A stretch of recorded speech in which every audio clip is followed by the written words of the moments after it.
Okay, let's start. So let me think about what we should be talking about before the class. Okay, so the plan. Okay, we have only maybe 2 or 3 lectures. I think. Okay, so the plan for the rest of the semester is as follows. So today is April the 15th. Okay, and we are going to have we are going to cover a topic called backtesting. And then next week, okay, we are going to kind of like no new stuff next week. Okay, so basically we are going to use the models, the tools we have learned in this course to study the more recent events. Okay, especially what happened in the pandemic period, and also like what happened, in 2025. Okay, we know a lot of interesting things happened in the market in 2025. So we wanted to use the stuff we have learned to connect the dots to see what insights we can learn based on the tools we have got from this course. Okay, and that's what we're going to be doing in the first half of next week's lecture, and then in the second half, I'm going to go over the questions on the practice exam. Okay, and it already sent to you guys today. Okay, earlier today. So that's gonna be the plan. And then the week after next week, basically 14 days later, we're going to have the final exam. We're going to have the final exam. It's going to be online. Okay, but it's going to be in class. So basically, our class is running from 6 to 9. Okay, so the exam will be running from 7 to 9. Okay, it's going to be a 2-hour exam. And then don't forget about the due date for your last project. Okay, it's going to be due at the beginning of next week's class. Okay, so any questions before we move on? Oh. So is the final exam in person or is it online like we did the midterm? It's going to be almost like the same format as the midterm. Okay, so we'll take it at home just with our face on Zoom. Right. So it's going to be like online exam. So all of you guys, find a kind of quiet place, and then have your camera turned on, attend the Zoom meeting, and then have some square papers prepared, and then I will send you the exam, by email, and then you work on the exam, and by the end of the 2-hour window, you upload everything onto Classroom. How many questions will be there? How many? How many questions? Questions, how many questions will be there? How many questions in the paper? How many questions? Yeah. Oh, I haven't written down the exam yet, but based on my experience, it's going to be about 10 multiple choice questions and then 4 analytical questions. Okay, but one caveat I will give you guys is that oftentimes, on average, the time is going to be more tight for the final exam. Okay, meaning that, if you feel like for the midterm, it takes you like 1 hour and 15 minutes to finish the exam. We do have a lot of students upload their exam, by around 1 hour and 15 minutes.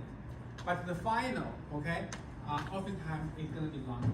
Okay, so therefore you got to prepare better. So still, even this is the timed exam, even though it is open book, But okay, you cannot wait until when you are sitting in the exam and then you just kind of find the notes and kind of get answers. That's not gonna be okay, because the experience is that you are going to be very time constrained. Okay, so if you are not familiar with the materials, then it's not going to be easy for you to have all those things ready, in a very short time window.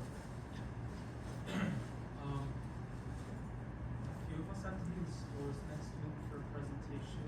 I was just curious, what is the plan for next week's lecture? You mean the presentation? You should. What presentation? Next week, the student management one. Thursday. Oh, you have a presentation. Yes. Where? Harvard? In stores. Oh, you stores. So, On Tuesday? yes. Like when? It's just, I think, from this class, I think it's 4 or 5 weeks, but it'll be during this class. During this class? Yeah, 5 to like 7:15 p.m. and then Oh, so you are asking about what is the plan? Yes, is it new material or is it? Oh, so as I just said, there's no new materials for Okay. next week. Okay, it's mainly that we will be kind of use the tools we have learned to kind of look at the more recent data, because for almost all the time, okay, in this course, whenever we learn new tool, we apply to the 10-year period from between 2001 and 2010. Okay, but because why do I do that? I talked about this multiple times at the beginning of the lecture. Because first of all, it was the period the textbook was focusing on, and second of all, because that period has two financial crises. Okay, and for studying risk models, you do want to have some sort of crisis for you to see whether your model is working well or not. Okay, so basically we are focusing on that. But we all know that there in the past 15 years, between 2010 and 2015, the market is behaving in a very different way. Okay, so basically from 2010, actually from 2009 until 2020, even like early 2020, the stock market was doing pretty well. Okay, pretty well. It's like over 10 years, there's no crisis at all. And then we are now in the 2020. Okay, then we know there is a COVID. There was a pandemic crisis. Although the crisis was very short-lived. Okay, but still we do see some actions in the stock market. So right now into 2025, you guys probably already know what's happened, right? So we do see some signals of especially from the stock market. Okay, but it's still pretty early. But we do see, if you pay attention to VIX, you know that VIX has already behaving like we are already in a crisis. So the VIX is already as high as I think last week. At high point it was already 60s. Okay, pretty high. So basically next week we are going to be using the tool to study the more recent events. Okay. Any questions before we move on?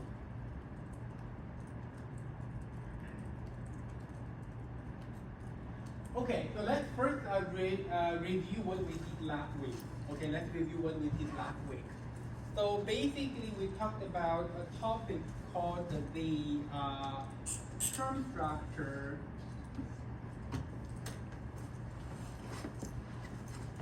of risk. Okay, and whenever you see the term structure, meaning you are looking at different horizons. Okay, and this term is most commonly used in the fixed income course when we are talking about the term structure of the interest rate. Okay, because the interest rate can be quoted for different horizons, and similarly, the risk can also be estimated or calculated for different horizons. So basically, we started talking about the context of the term structure of risk.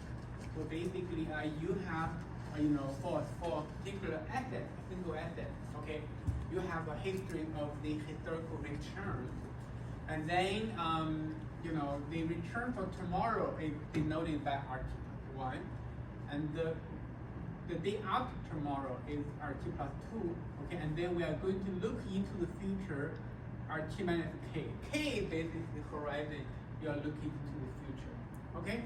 So, and then we define a new term called the cumulative return for the next K days. So basically RT minus 1 until RT minus K, okay? This is basically the sum of the individual day return from 1 until K. And basically, if we can, at the end of the day, if we can make a plot, okay, on the x-axis, you put a horizon there, okay, like 1, 2, 3, 4, 5. And on the y-axis, and you put the risk measure there. Okay, this risk measure could be either volatility, could be either VAR, could also be expected shortfall. Okay, whatever risk measure you are picking is okay.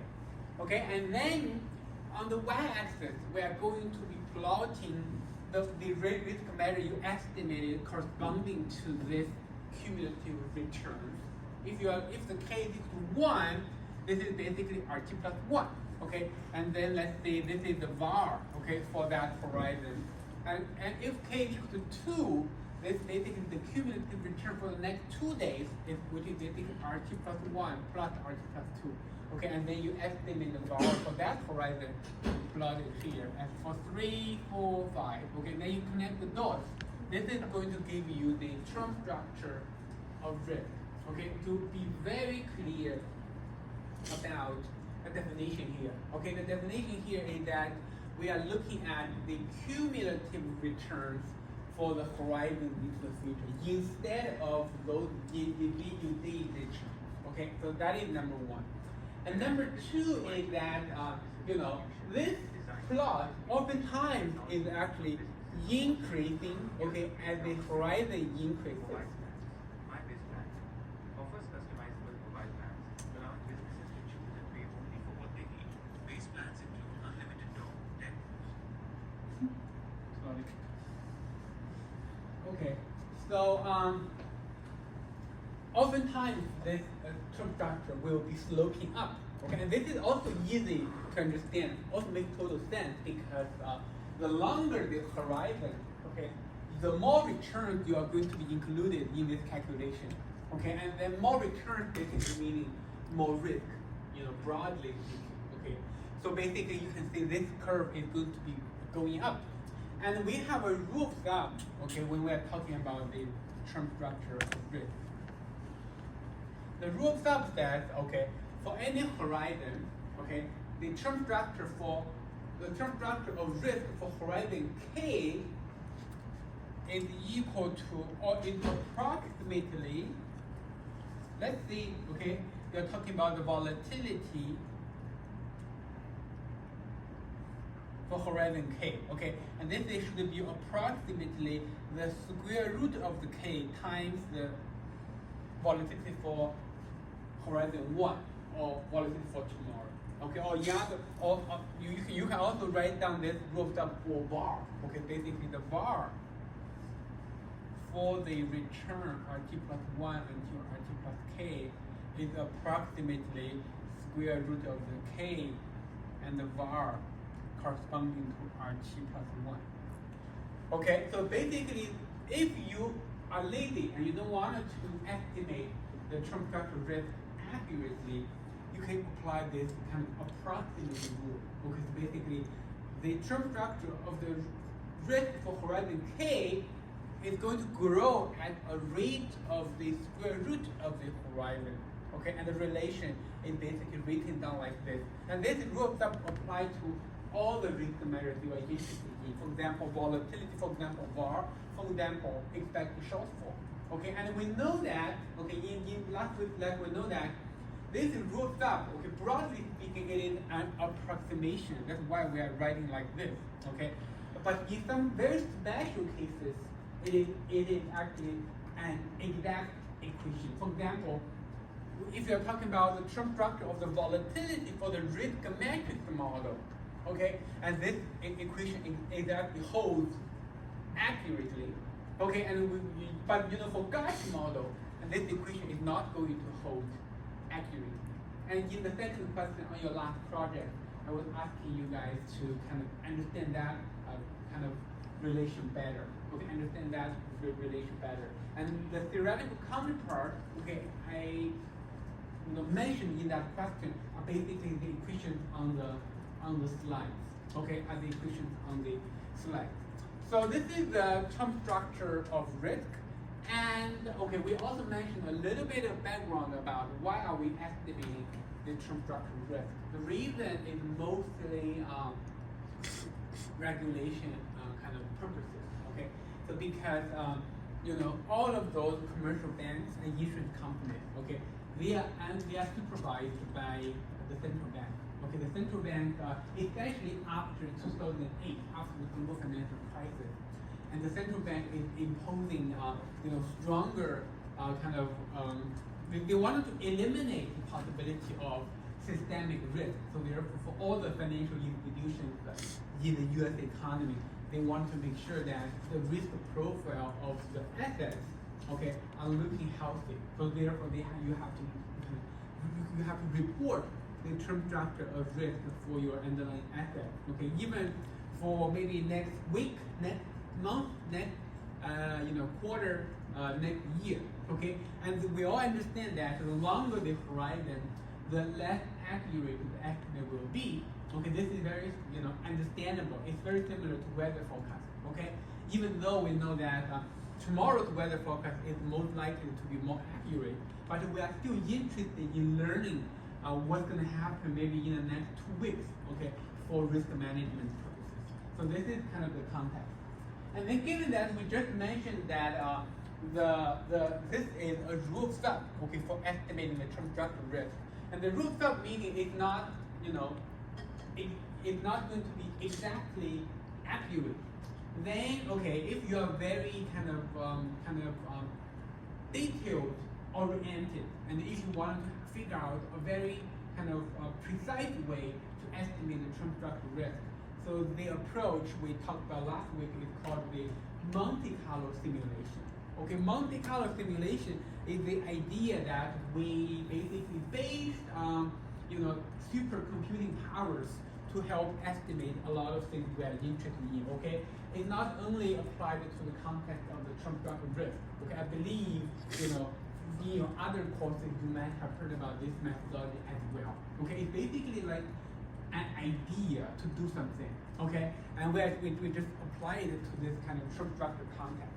So let me briefly cover what are the kind of key elements in that process. So basically, the baseline version of the Monte Carlo simulation. Okay, we have to estimate the parameters of the Gauch model.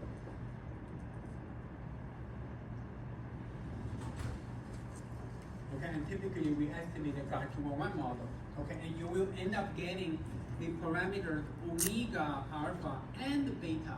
Okay, and you will also get a fitted volatility process. Okay, we use sigma t to denote it. And with all the information, you are able to calculate the forecasted volatility, which is the square root of omega alpha plus alpha, omega plus alpha r t squared plus beta sigma t squared. Okay, and this step is something we're very familiar with. Okay, then the second step here is the most crucial step.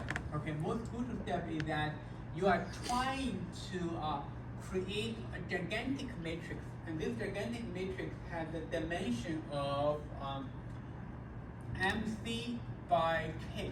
MC is the number of Monte Carlo simulations. Oftentimes that is a very large number. For example, it could be like something like 1 million or at least 500K, because the larger the Monte Carlo simulation, the more accurate the estimate will be. And K here is basically the horizon you are looking to the future. And in the example we showed last week, K is equal to 500, meaning 2 years. So 500 days, meaning 2 years. And every row in this gigantic matrix is a potential path of the individual day returns into the future. So for example, in the first row, you have RT plus 1, RT plus 2, and you have RT plus K. Okay, it's for the second row as well. Okay, you can see that although the notation looks like the same, but when you put numbers in there, they will be different because all those numbers are generated by simulations. Okay, even though they mean the same thing, this means the return for tomorrow, this means the return for the day after tomorrow, but in simulations, they realize the numbers will be different. Okay, that's why we call every row is a potential path of the future, and every path could actually be different. Okay, then the next question is how do you get those numbers? How do you get those numbers? So basically, we are going to, first of all, we are going to simulate a bunch of shocks to start the simulation. And because this is what we call the baseline version of the Monte Carlo simulation, we are using the standard normal shocks. Okay, and then we can use our norm to quickly generate, a bunch of shocks like Zt plus 1, Zt plus 2, until Zt plus k. So this is the shocks corresponding to the first row. Okay, and after you have the shocks, then you are going to apply the generic model of SI return as well as the Gantt model recursively. Okay, recursively. I think this is the most crucial step, so let me show you this again. Okay, so RT plus 1 is basically going to be equal to sigma t plus 1 times Zt plus 1. And what is sigma t plus 1? Is basically something you all already get here. Okay, and Zt plus 1 is basically here. Okay, then you can, with RT plus 1, you can update your volatility using the Gantt model. So sigma t plus 2 squared equal to omega plus alpha RT plus 1 squared plus beta sigma t plus 1 squared. Okay? And you can say the omega, alpha, and beta are all given to you. RT plus 1 is from the above, and sigma t plus 1 is from here as well. Okay, and with sigma t plus 2 given, you can use the generic model of SI returns again. RT plus 2 is equal to sigma t plus 2 times Zt plus 2. Okay, and this is from here, Zt plus 2 is from here. Okay, you can basically write this down recursively. Once you know the next, you can use the Gantt model, then the generic model, then the Gantt model, then the generic model. Okay, until you are able to get all the return observations here. Okay, that's basically how you fill up this gigantic individual return matrix. And after the first row is ready, and then you basically redo the simulation, use our norm to get the shocks, and then redo everything. Okay. Although in terms of procedure, this looks like involved, right? But in terms of implementing or execution, it's actually pretty straightforward. Okay. Remember last week we were able to code everything up, okay, in a very clean way in R, basically using a double loop. Okay, using a double loop. The outer loop we are working on a per row basis, but the inner loop we are basically moving on the column of the basis. Okay, so basically we are able to get this whole matrix up. Then the third step is that we need to create this cumulative return matrix, which also has a dimension of MC by K, but the elements in this matrix are going to be different because now every observation here is going to be the cumulative return for that horizon. For example, at column 1, this is still RT plus 1, but at column 2, it's going to be RT plus 1 plus RT plus 2. Okay? And then, for example, the last column will be RT plus I and sum up I from 1 to K. Okay, and then you can write that for the second row, the third row. Okay, and again, from step 2 to step 3, it's relatively more straightforward. You are basically converting the individual day return matrix to a cumulative return matrix. Okay, and then the very last step is that you are going to estimate the term structure risk. And for example, if you wanted to estimate the term structure of the var, then you put the var here and you put the horizon here. Okay, and this is 1, 2, 3, 4, 5. Okay, and let's say for horizon 1, you are going to get the return from the first column. Okay, because those are all the realizations of the return for tomorrow. Then you get this column of returns, make a histogram, and find out the corresponding quantiles here, and put a negative sign in front of that quantile. That's going to be the var for horizon 1. Okay? And for horizon 2, you are going to grab the second column, and then again make the histogram, get the quantile, put a negative sign, and then you plot it here. Okay? You can basically connect the dots and end up getting the term structure graph. And similarly for the term structure of volatility. Okay? So for the term structure volatility, you basically get the first column, take the standard deviation. That's going to be the volatility for horizon 1. Okay? And get the second column, take the standard deviation. That's going to give you the term structure volatility for horizon 2. Okay? Basically for your second question in the last project, basically the third project, that's what you are supposed to be doing. Okay? Basically, I was asking you guys to estimate the term structure volatility, okay, for the radiographic model case and also for the Gauss model case. All you need to do is that applying the code I gave to you guys last week, okay, and then in the very last step, just calculate the standard deviation of each column, so that will give you the answer. Okay, so this is basically the baseline version of the Monte Carlo simulation to estimate the term structure. And we also talked about an advanced version, which is called Monte Carlo simulation with future historical simulation. Okay, and the only change we are making, from this baseline version is the way we simulate the shocks. Okay, in the baseline version, we are using our norm to simulate the shocks. Basically, every shock here is a standard normal shock. But in the kind of advanced version or the future historical simulation version, we are going to first construct a variable called the standardized return, which is calculated as the return skewed by fitted volatility. Okay? And then the shocks here are going to be sampled from that RT head process. And because that RT head process is a time series with only limited size. For example, if you are using a window of 500 days to estimate the Gauss model, you will only end up having 500 RT head observations.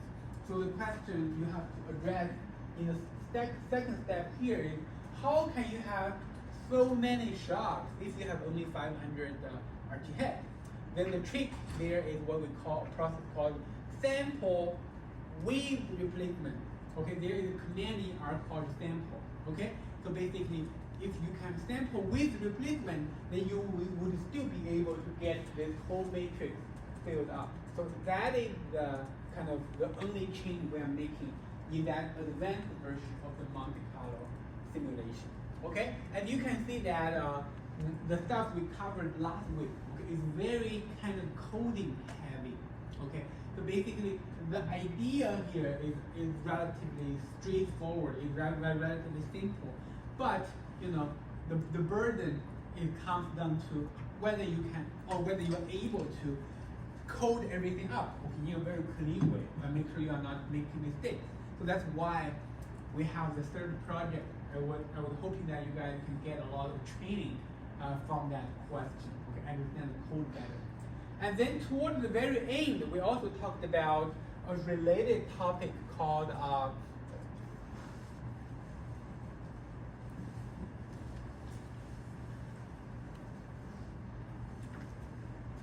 to simulate correlated shocks.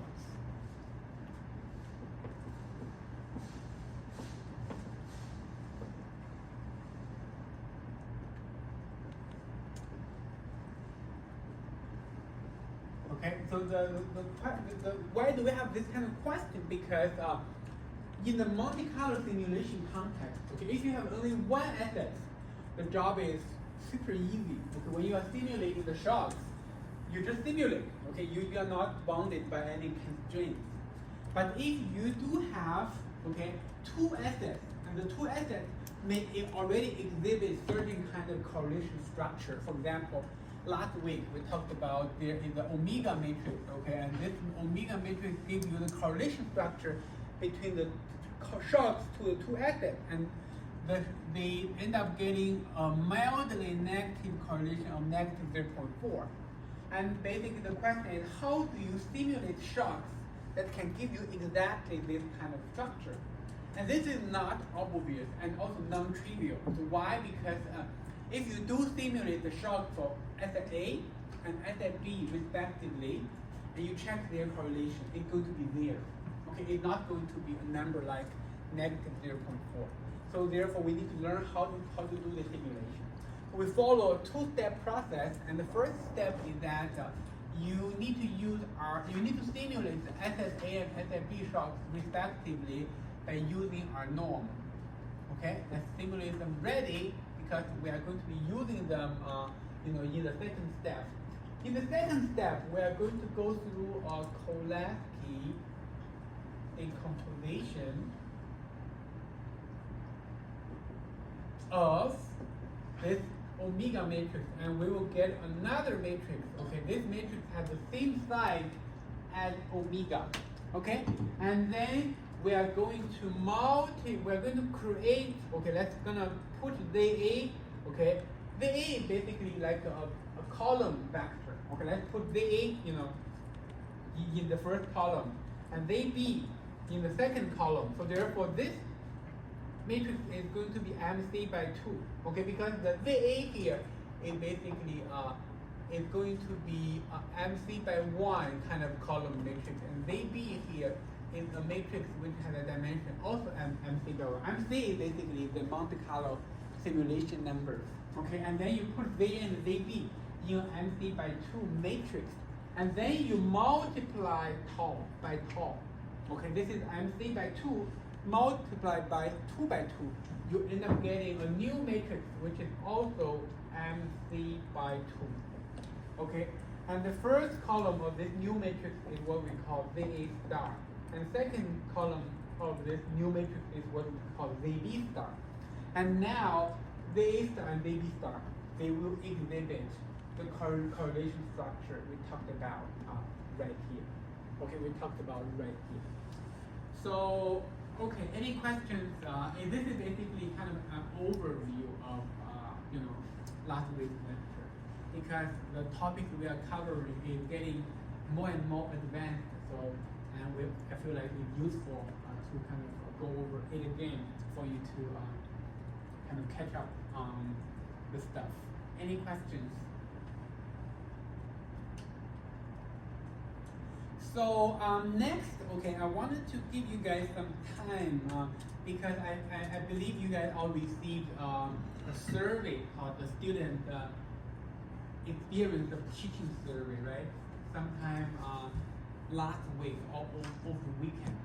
So that survey is sent out to students every year to collect feedback regarding my teaching and regarding any feedback you want to share with the instructor or with the university about, the comment, the teaching style, and everything. Okay, and we know that the students are typically busy outside the class, so and it's oftentimes recommended that the instructors leave, a small block of time in the lectures for you guys to complete this survey. Okay, so that's what I'm going to be doing next. So basically, right now it's 40, so we are going to, I will give you guys about 10 to 15 minutes to work on the survey. If you, I think you can find the survey in your email box, and if not, you can log on to Husky CT. You will be able to find out this survey. Okay, so let's do the survey first before we talk about the new stuff.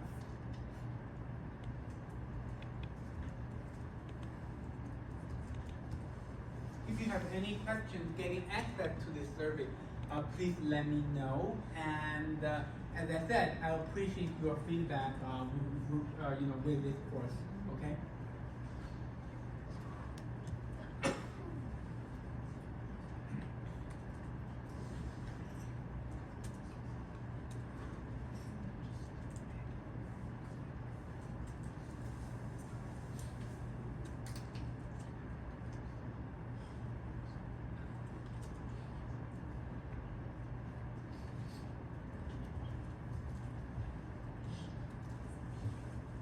Is it the student experience in the research university survey? Excuse me? This one? This is the only one I've ever seen come in the email. Oh, no, it's not that one. See, There is it a- came from Leslie Shore a couple of days ago. I don't know what other ones you're referring to. It's called SET, Student Experience of Teaching. So the name of the survey is called SET, okay? It's Student Experience of Teaching. Okay, so the survey was sent to your UConn email. You are supposed to be able to find it in your email box. And if not, you can find it on HaskDT, I believe.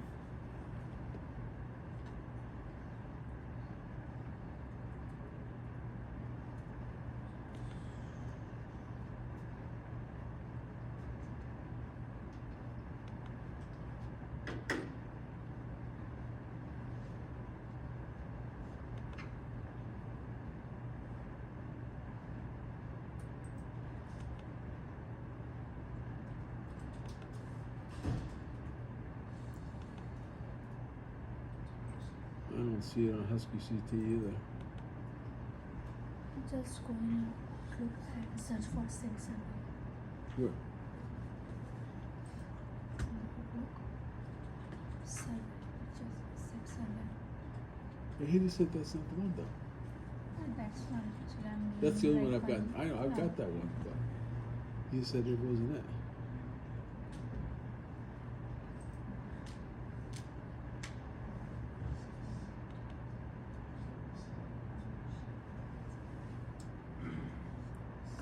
You're talking the email from. It was from Leslie Shore, right? Yeah. Yeah. Go down. Up. No, not this one. Just search the server in the search box.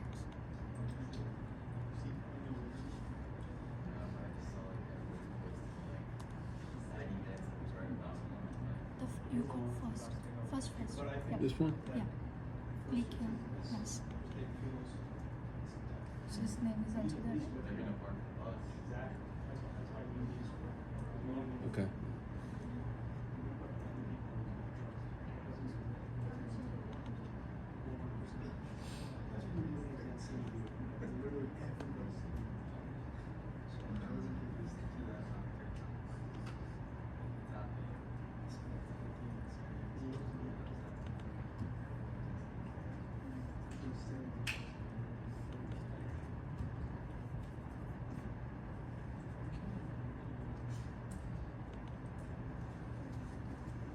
Were you able to find it? Yeah, she'll tell me what it was. Why is it just for you though? What? It's only for you? Excuse me? It's only for you? I didn't get this for anybody else. Well, I mean, so last semester, did you do it? We didn't have this last semester. I mean, last semester, did you take any of those? Yeah, I take Yakov's class last semester. There should be a survey like this. No? No? Every semester we have this.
So what's your name?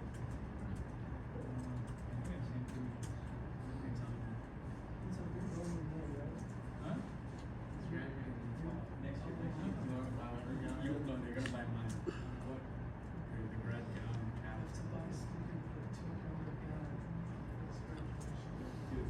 Just bought one last year. You got some cool shit. It's like, why can't I put the yellow thing on? Dude, I ordered Marketplace and then the other side really was 1.7. so 170. What's that? 5.6?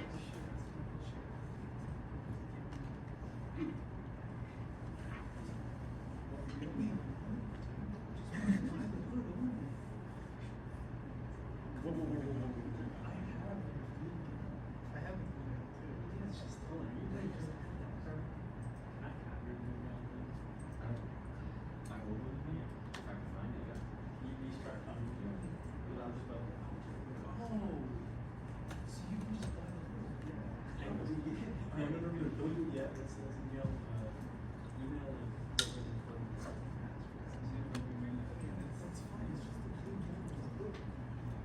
I thought the hood You was have a different. different. Of course I do. Just have it just a blue one. Of course I do. No, but it's different colors. Colors like that would be obvious. Oh, dude, I would email her right now. 130, 60. Okay, still 60 or 130. Yeah. And I definitely have some. Let me email. Who's the? Can you convince me?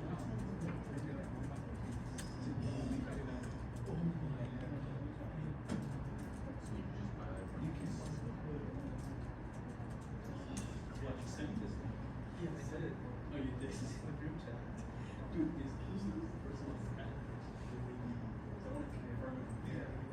Are you sure that this is fine? Yes. No, I meant like, Because we're gonna release it. everyone knows the same thing. The only difference is the hood and then the back. Because in undergrad you don't have the so unless there's something in the No, in undergrad you don't get credit. We didn't have to be let's check out what I got. But if it only wants his pocket, it's fine. Yeah. No, that was a sleep joke. I think I did.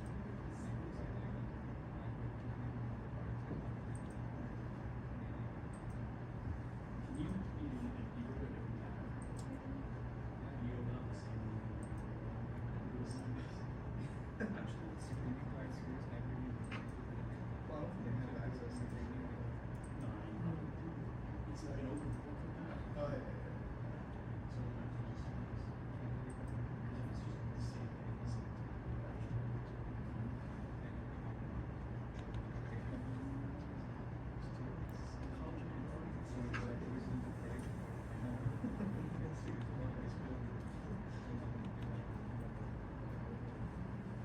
Yeah, it's the same.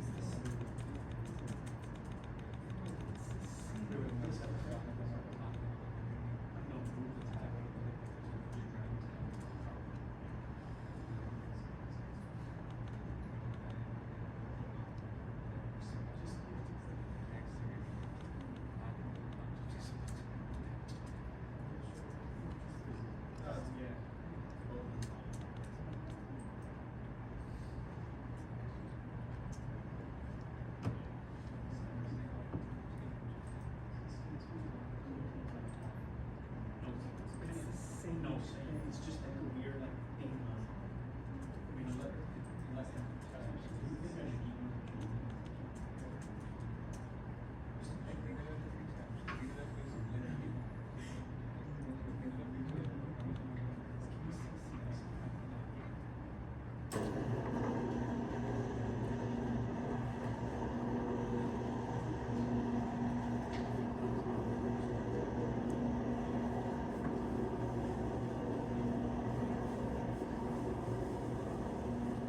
Okay, thank you for your feedback. Okay, on the on the teaching. Okay, I will take those feedback and incorporate those into my future teaching. Okay, So let's get back to the topic today. So basically, we are going to be talking about backtesting. Okay, backtesting. So I believe you guys, have learned about backtesting, in different courses and probably in different kind of contexts. Okay. So what I'm going to be doing today is that we're going to be focused more on the kind of practical side. So basically, how do we because why do we do backtesting? Backtesting typically is a way we test the risk measures. Okay, then why we are doing backtesting toward the very end of this course?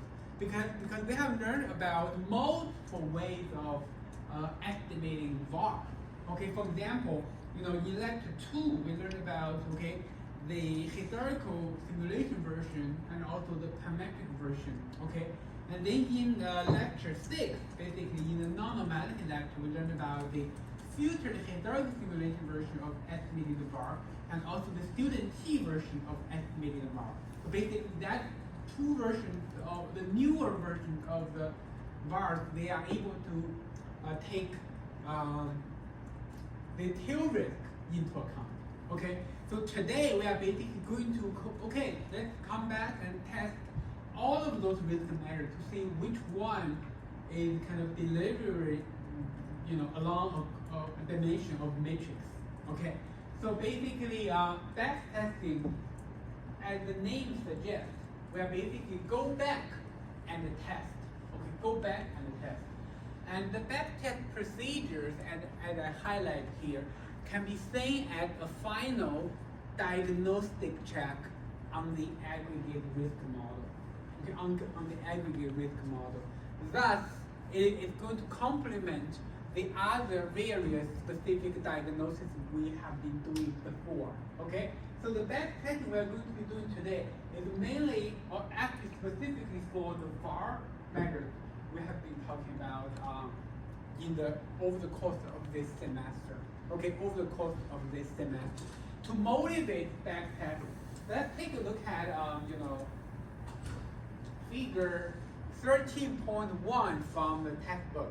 Okay, 13.1 from the textbook. So this figure 13.1 shows the performance of some real life VARs. Okay, real life VARs. The figure shows the exceedances of the VAR in 6 large US commercial banks during the January 1998 to March 2021 period. So it's almost like 3.5 years, okay?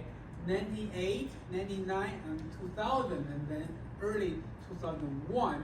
And this is for 6 large commercial banks, okay? We don't know the name of those commercial banks, but you can probably think of maybe like Wells Fargo, okay, Bank of America, or Chase, okay, those are all commercial banks. So you can see we have the 6 banks right here, and we haven't defined what an exceedance is. It's basically defined right here.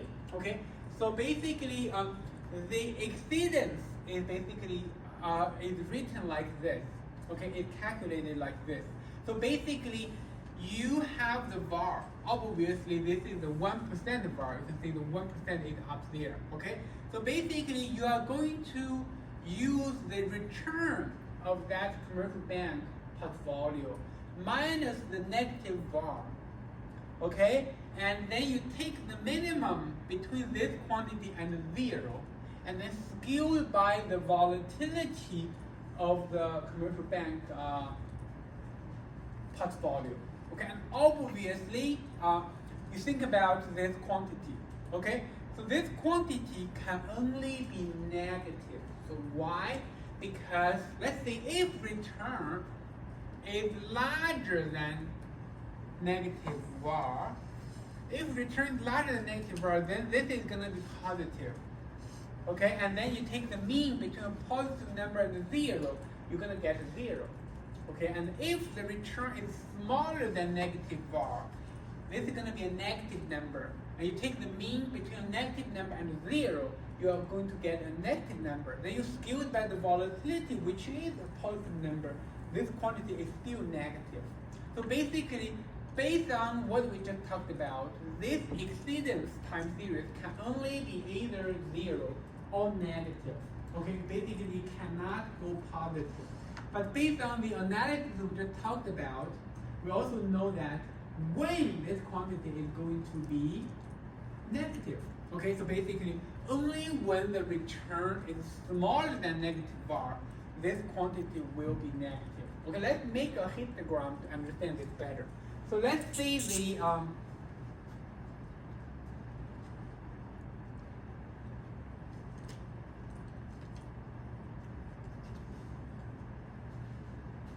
let's say this is the histogram of the portfolio return. Okay, this is the histogram of the portfolio return. And then let's say this is the the quantile. Okay, and we know that this quantile is basically the negative var. Because var is the negative of the quantile, and obviously the quantile will be the negative var. Okay? And then based on the comparison we just talked about there, so there are two situations. One situation is when return is smaller than negative var, it's going to happen here. Okay? And then when returns are in this region, and we know this time series will be negative, and when return is in this region, then the time series will be 0. Okay, so and we based on this analysis, we know that only when the return is really, really bad, okay, a very negative return, then this quantity will show up to be negative. Okay, so let's now go back to the time series to understand what's going on. Oh, okay, so basically you can see that for bank 1, okay, for bank 1, the exceedance, okay, is almost concentrated in the summer of 1998. I think that is maybe the summer and early 4. Okay, so basically you can see somewhere around July of 1998. Okay, there are a couple of kind of downward moving, kind of some bars pointing in the downward direction there.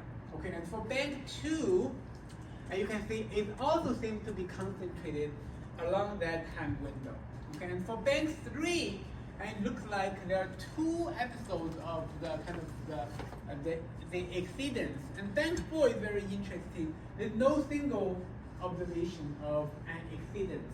Okay, and for bank 5, it looks like it is concentrated here. Okay, it looks like it is concentrated there. And then for bank 6, it's more scattered. Okay, it's more scattered. So let's first ask us the question. Okay, let's first ask us the question. So what do you expect about the frequency of those exceedances? Without making such a plot, okay, what is your expectation about how frequently those exceedances should happen? Take a look at that histogram, okay? And we know that only when the return is smaller than negative var, there will be an exceedance, okay? So now if you relate that histogram with the time series we are making here, you need to think about, okay, if my var measure is accurately constructed, what should be the reasonable frequency for the exceedance? When we have 1% var, it should only be like 1 out of 100.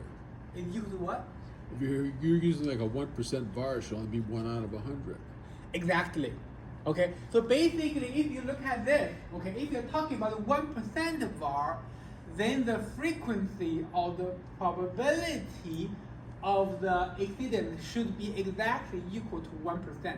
Okay, we know that when we're talking about 1% var, that 1% is actually has a name. Okay, the name is called coverage rate. Okay, the coverage rate of the var. So in other words, okay, if this var measure is constructed, accurately, okay, then the frequency of the exceedance should be exactly equal to the coverage rate. Okay, and obviously, how many days do we have here? We have about 3.5 years. So if my rough calculation is that we probably have about 800 days. Okay, 800 days. And 800 days, let me see, this is 1% VAR or 5% VAR. Oh, okay, you can see the bullet point here is that the return is daily. The VAR is reported for 1% coverage rate. Basically, you would only expect 1 out of 100, meaning you would only expect 8 exceedances. Okay, although it's very hard for us to count, okay, but the most obvious counterexample here is bank 4. Okay, because for bank 4, there's no single exceedance showing up. What does that mean? They were well hedged. It means what? They were well hedged. Well, if you think about whether the VAR is overly or kind of underestimated, VAR is over or underestimated for the bank 4 situation. Under. Overestimated. Because okay. Okay. The only reason there is very low exceedance is because this bar is moved in this direction, such that all the negative observations are showing up, in between here. So therefore, there's no observations there, right? So if you think about this bar versus this bar, which one is, in terms of magnitude, which is larger? This one, right? So basically, the bank 4 situation is exactly this case. Okay, it's exactly the case in which you actually overestimated the VAR, such that the exceedance is not happening at all. So you Okay. say the two risk adverse? Well, I wouldn't say that has anything to do with the agent who is doing the estimation, but it has more to do with the estimation approach itself. Okay, because some approach will lead you to overestimate, some approach will lead you to underestimate. So we are going to construct, some kind of hypothesis for us to test those ideas. Okay. So basically, and then you know that bank 4 it basically looks like obviously the VAR, has some problems there. But we cannot really count, which bank has the most exceedances, because it's really hard for you to figure out based on our naked eye. Okay, for example, can you tell how many exceedances are there in bank 2 or bank 3? Very hard, because a lot of the bars, they actually coincide in a very short period.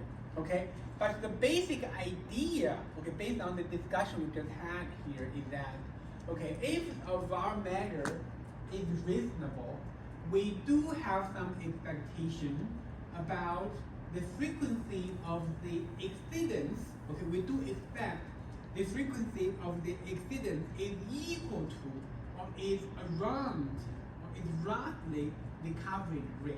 Okay, and this idea, we will develop this idea to a hypothesis, okay, in a few minutes. And this hypothesis is what we call the unconditional coverage hypothesis.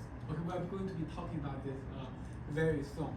We are using this example to motivate, okay, the establishment of those hypotheses, all those kind of ideas. Okay. Obviously, we do expect we do have some kind of expectation about the frequency of the exceedance.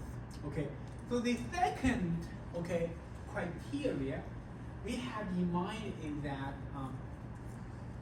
we do not want those exceedances to cluster at one time. Okay, let me repeat this again. So we do not want those exceedances cluster at one time. So why? Okay, there is an argument given on the slide or in the textbook. Okay, you can see most important. Notice the clustering of the VAR violations. The violations. Okay, the violation in this kind of slide is basically the exceedance we plotted on the plot 13.1. Okay, the violations for each of the bands 1, 2, 3, 5, and 6 fall within a very short time span, and often on adjacent days. And this clustering of the VAR violation is a serious sign of risk model misspecification. Okay? And these banks are most likely relying on techniques such as historical simulation, which is very slow at updating the VAR when the market volatility increases. Okay, let me explain what that means, okay, very soon on Blackboard. So basically, and this issue was discussed in the context of the 1987 stock market crash in chapter 2. Okay, so basically, this slide is talking about, okay, in addition to the expectation related to the frequency of the exceedance, and we do have some other expectations, that is, we do not want to see those exceedances to cluster like bank 1, bank 2, like bank 3, and bank 6 is actually doing better. You do see the exceedance is scattered along the timeline, right? But for bank 1, that is obviously looks like for a 3.5 year period, all the exceedance is concentrated in a very short time period, short time window. Okay, so based on that, the slide or the textbook is suspecting that you are relying on some kind of VAR estimation approach that is very slow at updating, the VAR measure when the volatility increases. Okay, so let me highlight why this is the issue. Okay, let's go back to the whiteboard. Let me highlight why that is an issue.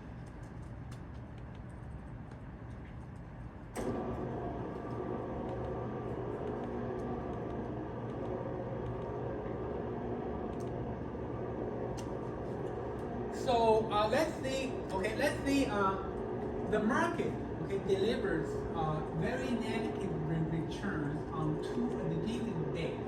Okay, and we do have very recent memories of this. Okay, so today is 15th.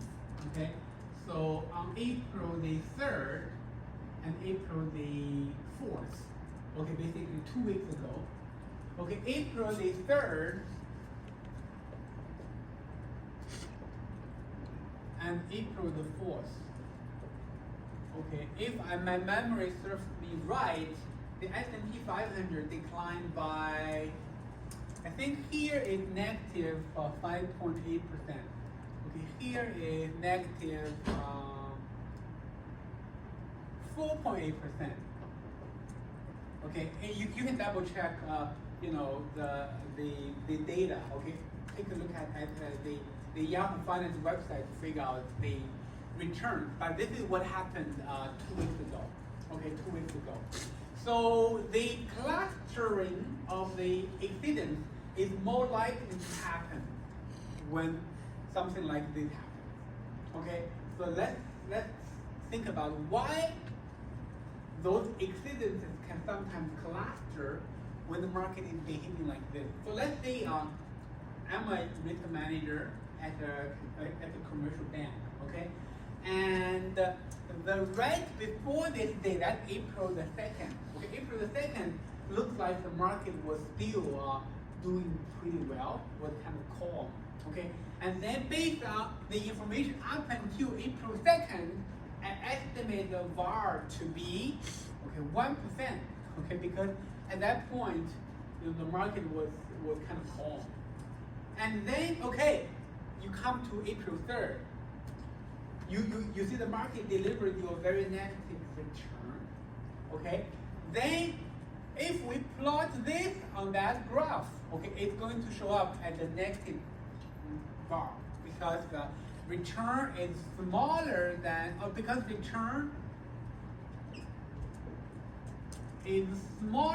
negative bar. Okay, that basically is going to be coded as an exceedance. Okay, on that timeline, it's going to be coded as something like a negative bar there. And then April 3rd. Okay, by 4 p.m. of April 3rd, as a risk manager, I know what happened in the market. It looks like today, all of a sudden, the volatility is getting up. Okay, it looks like the investors are panicking, and then I'm going to update. Okay, I'm going to update my volatility for tomorrow, and that's going to update or basically elevate my VAR for tomorrow. Then let's say, okay, at the end of April the 3rd, based on the market performance on April the 3rd, I'm going to estimate, okay, kind of gigantically up, kind of increase my estimate for the VAR of tomorrow, and I'm estimating a VAR of 5%. You see that is already a gigantic increase, okay? But then, okay, the market is surprising you again, because on April the 4th, the market is tanking by negative 5.8%. And in this case, the return is still smaller than negative VAR. Okay, and then you can see on April 3rd and April 4th, there is another negative VAR. And that is why the negative VAR can happen at adjacent days.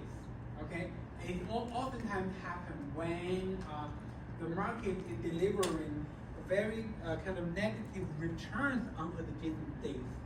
And then why this is not desired from a VAR perspective. Okay, from a VAR perspective, we do expect that the risk manager is able to update the VAR measure based on that particular VAR approach.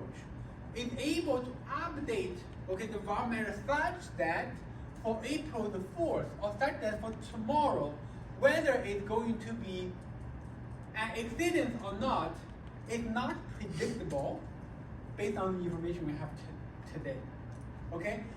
Okay, basically we do expect that for April the 4th, it's not going to be an exceedance because we are going to be updating, this VAR estimate such that more likely an exceedance not happen. But it looks like it's happening again. So what is the conclusion here? The conclusion is that maybe, okay, your VAR model is not updating this VAR as fast or as accurate. Or maybe you are using a slow-moving version of the VAR estimation, like historical simulation. Okay? So that's why when the kind of exceedances are happening on adjacent locations, that is a sign your VAR model is not being updated timely. Okay, it's not being updated timely. So, and based on this idea, we developed a second hypothesis called the independent hypothesis. Okay, independent hypothesis. So basically, underlying the independent hypothesis, we do expect those exceedances, okay, they are kind of randomly scattered along the timeline instead of clustering, over a very kind of narrow window. Okay, so this is a kind of a motivational example. So now let's talk about the specifics. Let's talk about the specifics. So I'm going to go back and talk about the context first. Okay, talk about the context first.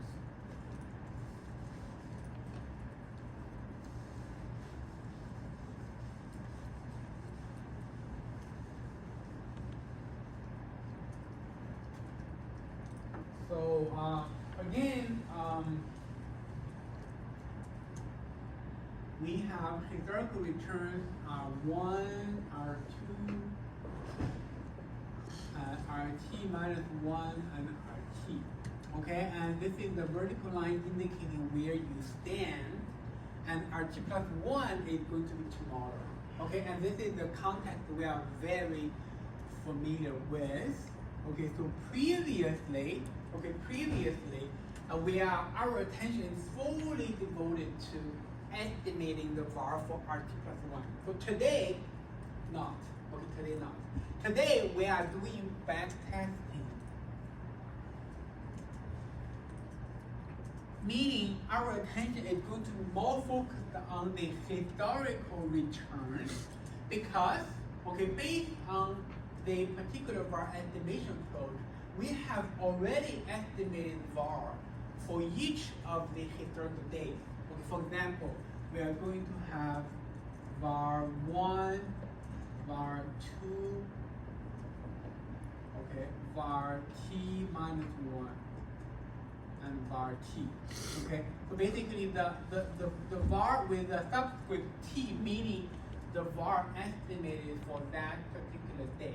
Okay, and this is what we already estimated based on whatever approach. Okay, based on whatever approach. And then, okay, today we are going to look at the relations between the historical return and the VAR to get some insights about, whether this VAR measure is passing some criteria we have developed early on. Okay, so let's talk about the kind of the basics. So first of all, okay, to do back testing, we need to compare the return with the negative VAR for every day. Okay, we are going to compare the return with the negative VAR every day, as what we just did on the slide. Okay, so basically every day we are going to compare the return with the negative VAR, and that outcome is going to be coded as an indicator variable, and we call that indicator variable,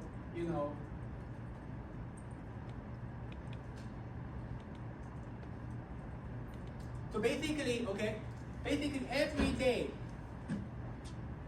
you are going to compare the VAR, you're going to compare the return with the negative VAR. Okay, and if return is smaller than or equal than negative VAR, you coded this as a 1, and you call that a violation.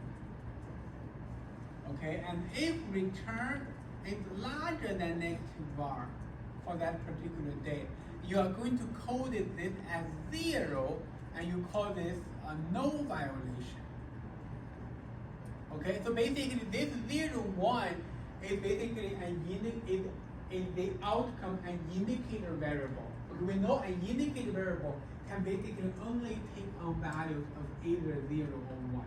Okay, so basically you can also see that you have an indicator variable which you have an indicator variable which can take on values as 0, 1, and it's gonna be 1 if RT is smaller than negative VAR, and otherwise.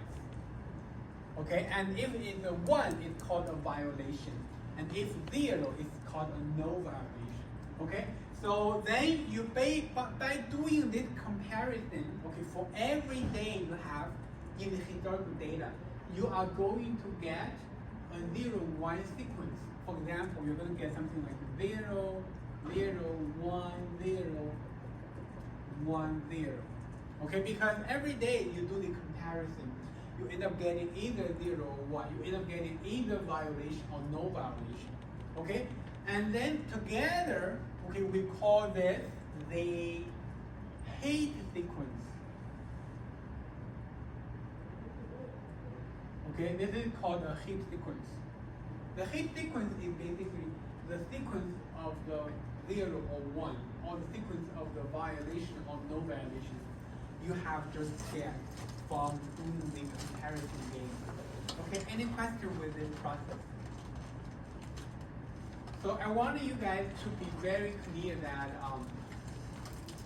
the comparison here, okay, is very important.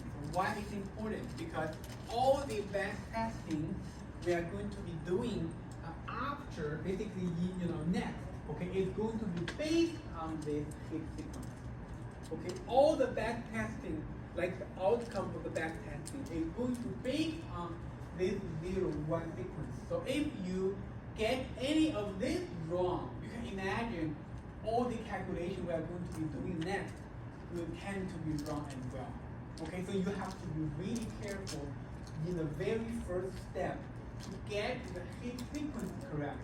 And what is the hit sequence? The hit sequence is basically a sequence of 0 or 1, and every 0, 1 represents, whether the return is larger or smaller than negative VAR on that particular day. Okay? Any questions before we move on? Okay, and then let's think about when a 1 will happen. Okay, basically if you make the histogram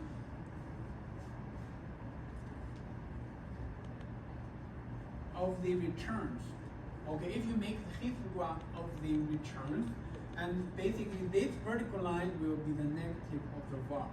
Okay, basically a violation or zero will happen in this region, and one will happen in this region, and a zero is going to happen in this region. And you know that if the var measure is constructed reasonably, the one should have a frequency equal to exactly the coverage rate.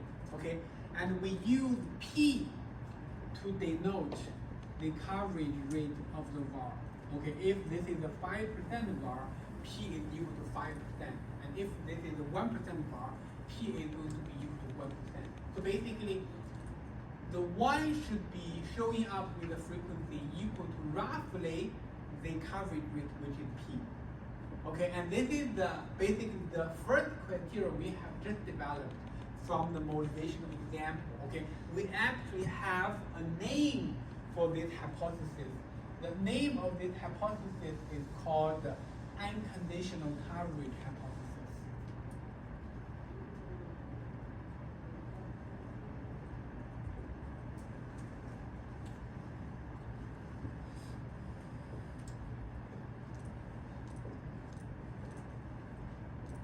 Okay, the unconditional coverage hypothesis meaning that the frequency of the ones, okay, in the Higgs sequence should be equal to approximately the coverage rate that is the P. Okay, so how do we do this hypothesis testing? Okay, how do we do this? So the first step is we need to do some bean counting game. Okay, what is bean counting? So you need to count. Okay, how many zeros or how many ones are in this Higgs sequence? Okay, let's use T1 to denote the number of ones in the Higgs sequence, and let's use T0 to denote the number of zeros in the Higgs sequence. Okay, and obviously we only have 0 and 1 in the Higgs sequence, and if T is the total length of the data, then obviously T0 plus T1 is going to be equal to T. Okay, T is the total length of the data. And based on the bean counting numbers we have here, we can construct a sample frequency of the violation. Okay, the sample frequency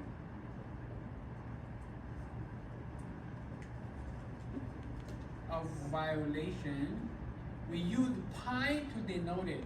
Pi is going to be calculated as T1 over T. That basically tells you how frequent or what is the probability that a violation is showing up in the data. So the unconditional coverage hypothesis is basically testing the idea of how far away pi is deviating from P. Okay, let's say we are talking about the 5% var. Basically, how far away pi is deviating from P. So pi could be 2% or 1%, could be even 0, could be 10%. Okay, in all those cases they are deviating from P. So basically, we are going to test, okay, how much or how far away pi is deviating from P, because under the unconditional coverage hypothesis, ideally, okay, pi should be equal to P, or at least it should be around P, okay, should not be deviating from P by too much, okay, otherwise you are either underestimating the var or overestimating the var, okay? So let's talk about how do we do the hypothesis test, okay? We are going to do something called a likelihood ratio test. Okay, likelihood ratio test.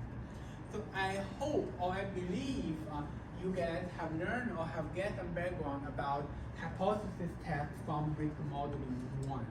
Okay, so basically we are going to develop a null hypothesis, and then we are going to develop an alternative hypothesis, and then based on the two, we are going to construct a likelihood ratio metric, and then compare that metric against some kind of benchmark distribution. That's going to give us the answer of whether, the hypothesis, of whether we can reject the hypothesis, or in other words, whether this unconditional coverage hypothesis passed the test or not. Okay, so let's take a further look at how do we develop the hypothesis. Okay, so I'm going to use L null to denote the likelihood under the null hypothesis. Okay, they denote the likelihood under the null hypothesis.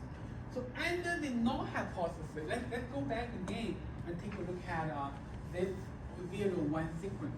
Okay, so under the null hypothesis, the null hypothesis basically says, okay, the frequency of the 1 should be exactly equal to p, and the 0 should be equal to 1 minus p.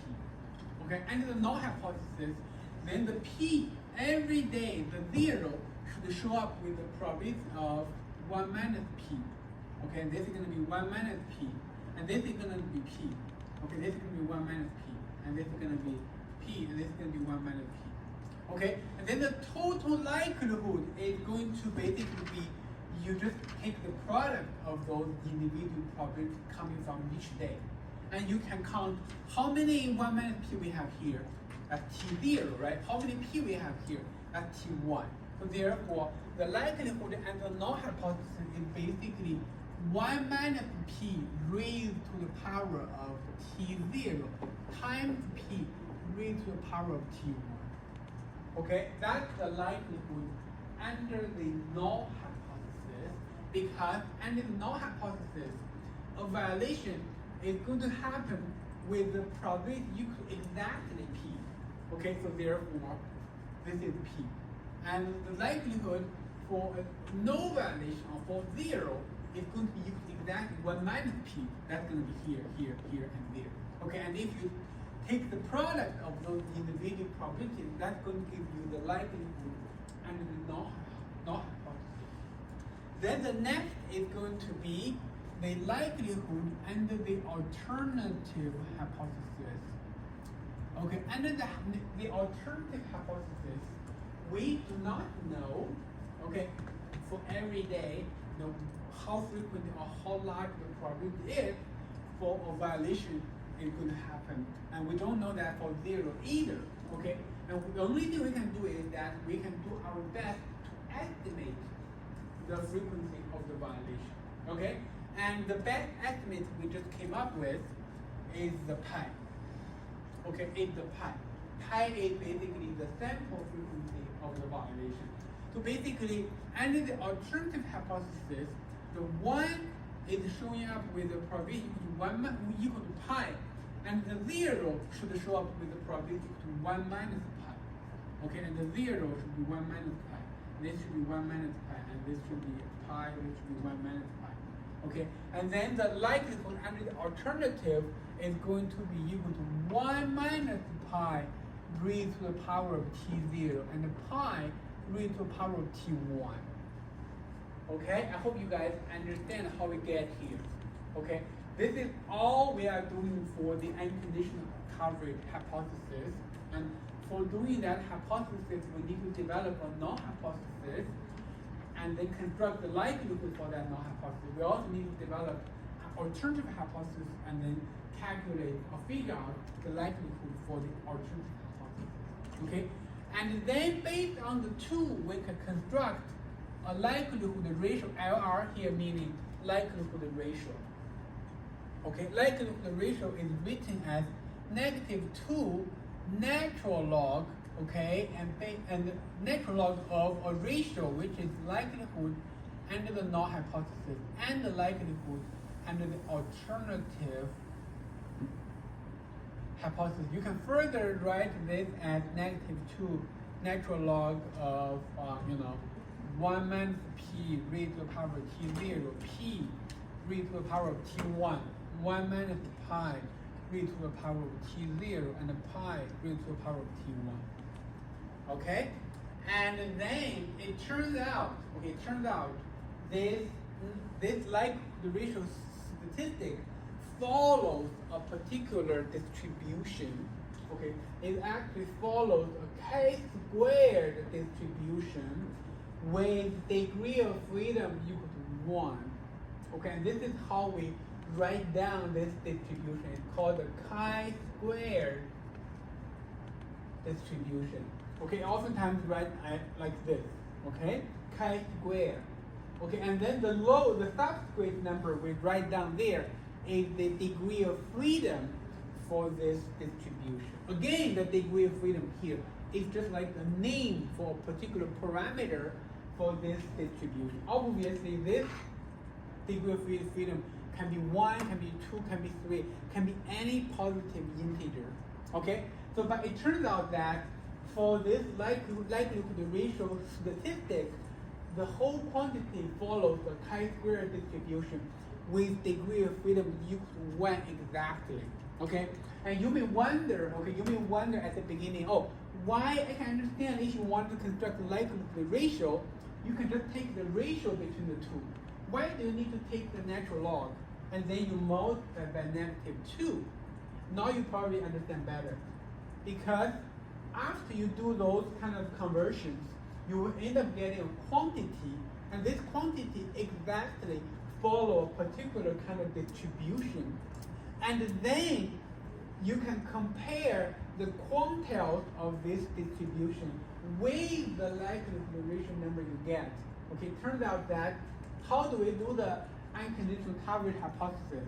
So basically, if the likelihood ratio is smaller or equal to 3.84, we conclude, okay, we cannot reject the null hypothesis. Or in other words, the unconditional coverage hypothesis, or this kind of bar measure, pass the unconditional coverage hypothesis, or pass the test. Okay. On the other hand, if the likelihood ratio is larger than 3.84, then this var measure does not pass the unconditional coverage hypothesis or the unconditional coverage test. Okay, so you may wonder, where does the 3.84 come from? It's basically the 95% quantile of this distribution. Okay, it's basically the 95% quantile of that chi-square distribution with degree of freedom equal to 1. Okay, and this is very commonly done in the hypothesis testing background. Remember, in the linear model regression, right, we will get how should I say? We'll get the t-stat, okay, for all the linear model tests. And then if that t-stat is larger than 2, we call this significant. If it's smaller than -2, we call this significant. And if it's between -2 and 2, we call that not significant. Okay, it's exactly similar to what we are doing here. We are again comparing with a certain number, and this number is basically the 95% quantile of the chi-square distribution. And the -2 or +2 is actually the 95% quantile of the t distribution in the linear model context.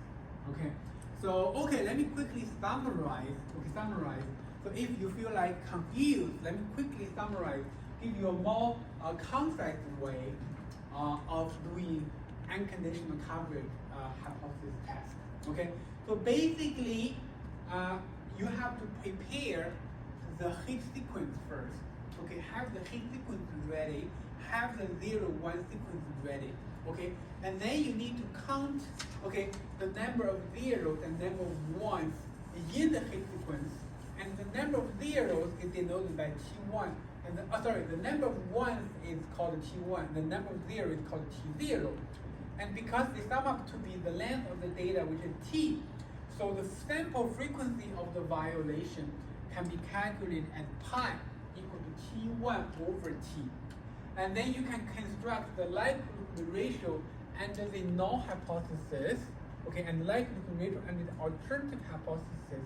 Once you have both, you construct the likelihood ratio metric, which is equal to -2 natural log of the ratio of the likelihood under the null over the likelihood under the alternative. Okay, and then you're going to compare this number with 3.84, and this is kind of the magic threshold number. Smaller meaning pass, and larger meaning not pass. So what the pass and not pass referring to is that whether this var measure is passing the unconditional coverage hypothesis or not. Okay? Basically, if the likelihood ratio is smaller than 3.84, meaning that the pi isn't far away from the p, okay, in this particular content. Or in other words, the sample frequency of the violation is not deviating too far from the coverage rate.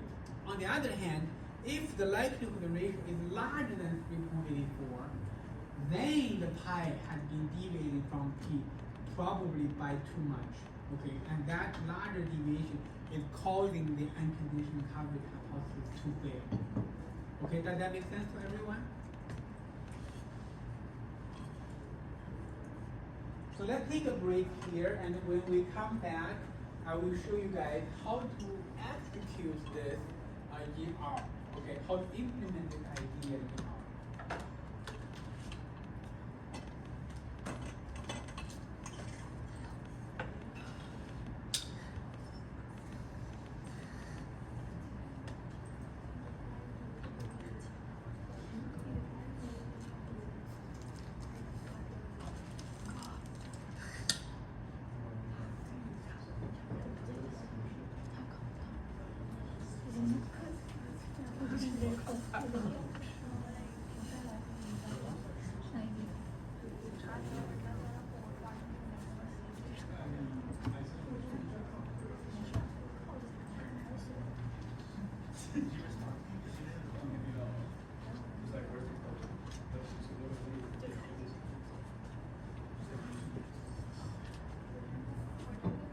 Yeah,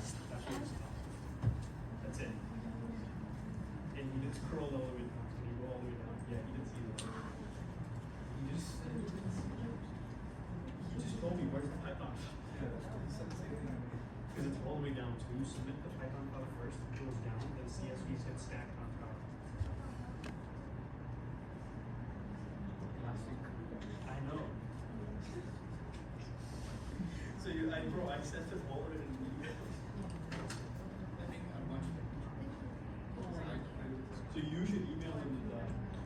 Because you're in a different group, right? This was a group project.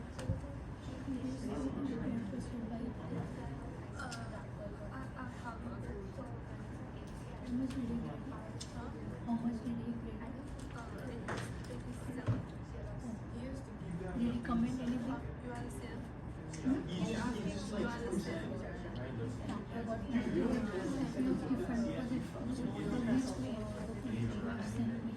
didn't see the Python code. He's like, where is it? And I'm like, scroll down.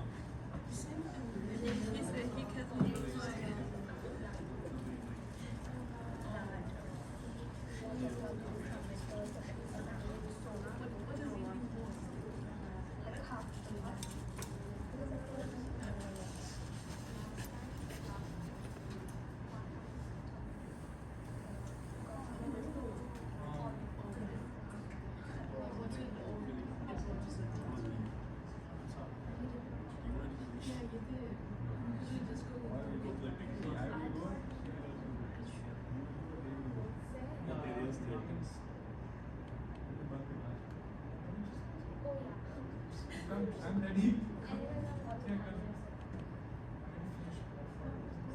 You finished your part. No, man. Up, this up. So you're in the middle of it. Yeah, right now. You're about to be done. Okay. Because then here's coverage. I'm just doing my own. I'm not, yeah. Because I want to monitor.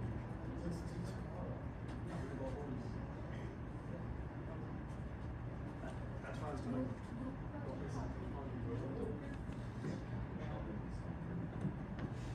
उसको क्या वजह देखो क्या I see you guys. हंसेगी तो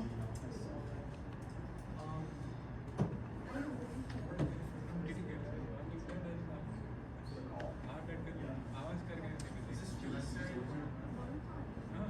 You might as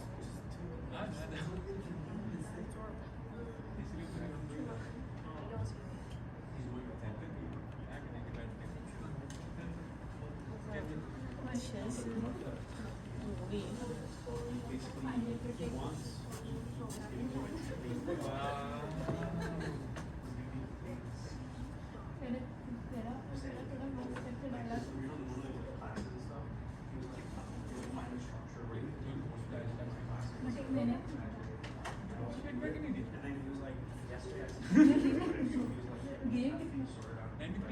Wow.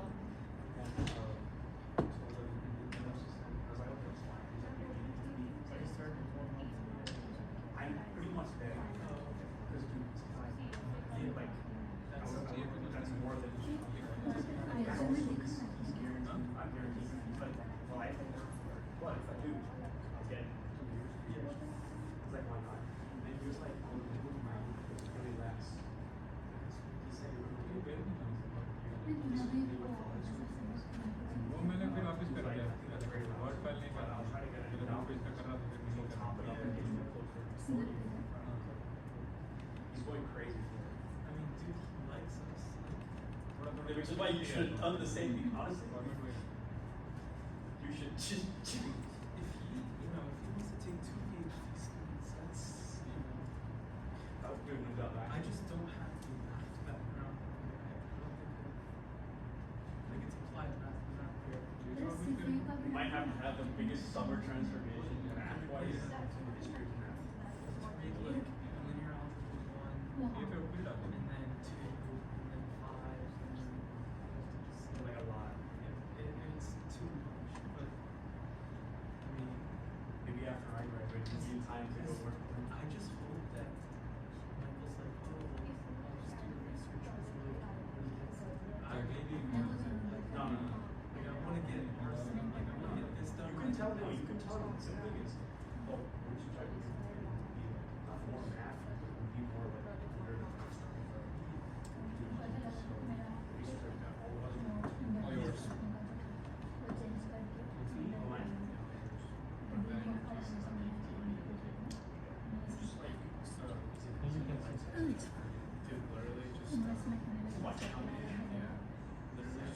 No, Y Combinator is like,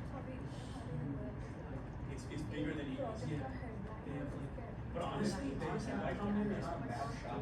but Y in Combinator that is range, maybe they're not 3 million yeah, they have. no it's not So I'm gonna do this then. हाँ मैं general के वहाँ पे 1.52. So just literally just go into हमको करना है I go into masters, but instead of healthcare, it's for individuals, health solutions, and health management solutions, and the cap at 1.5, we go like 26, 27. This is on. Yeah, it's or so it's See? and then it's so easy after, just put the chat.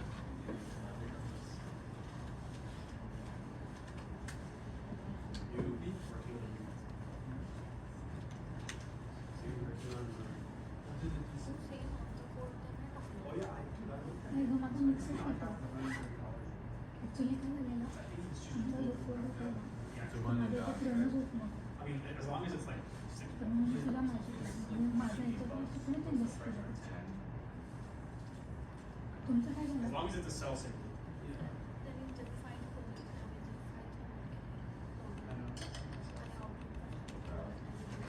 Must be another one first.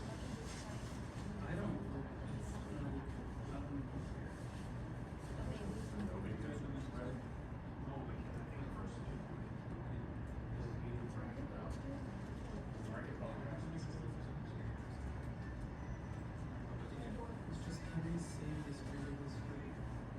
Use 7 pages of orders. Every time ऐसे कि होगा attendance every time class attendance ऐसे We लगे have to log every single attendance. इस class attendance नहीं है like first month का class review थी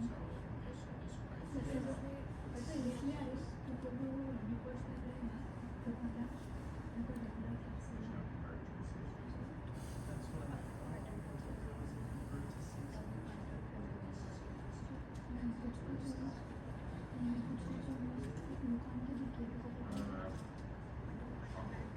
के भी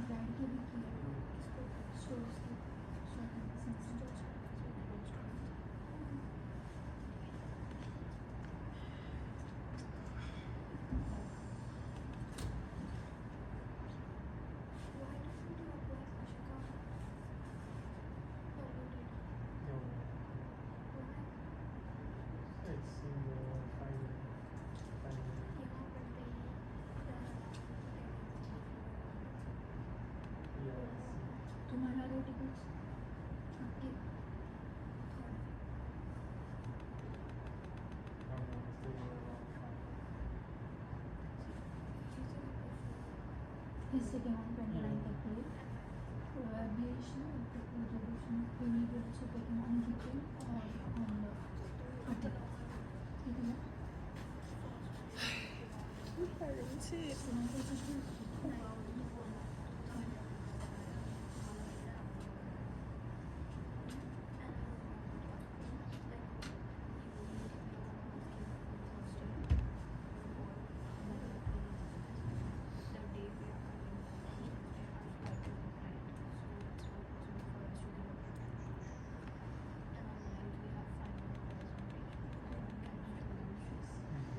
इसके बाद तो मुझे 12 से नॉर्मल सेमेस्टर स्टार्ट होगा, सो जो भी होगा तुम्हारे आने वाले के पहले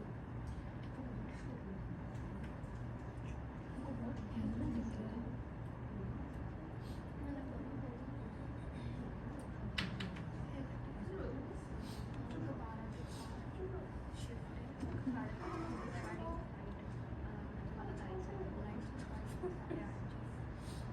तुम्हारे कहाँ से तो देखो कब बनाने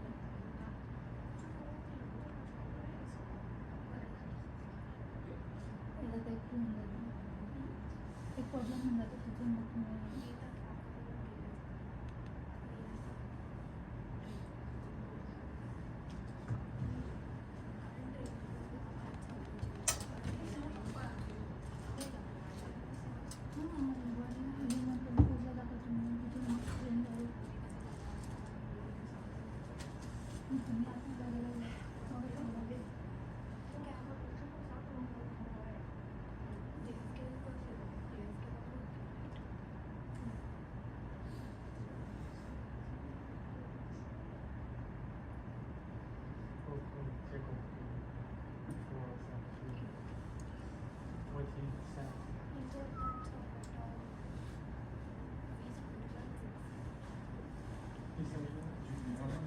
You should email him.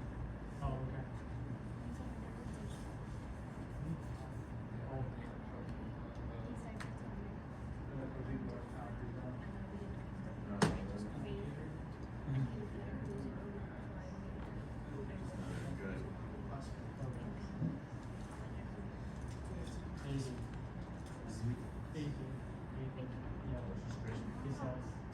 He says I should upload a Python. The same to me. Stranger, right? Email or not. He's checking it. He just replied. What did he say? Reply करा was He asked me all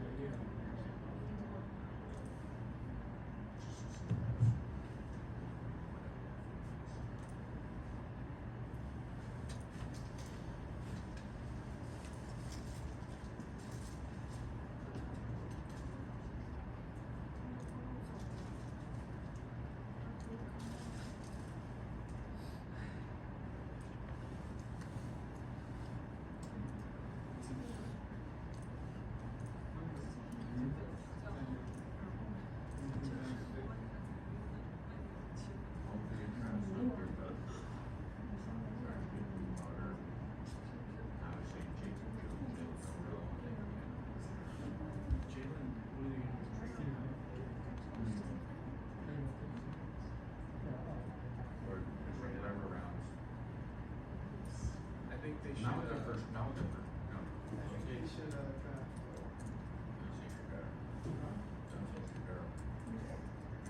I mean, they should draft it there and then draft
They already sent me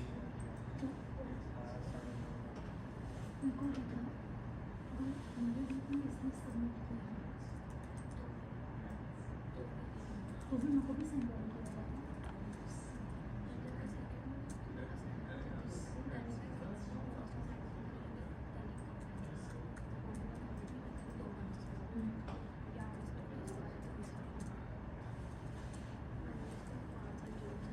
आज तुम एक समस्या तो उसमें ऐसे निकल गई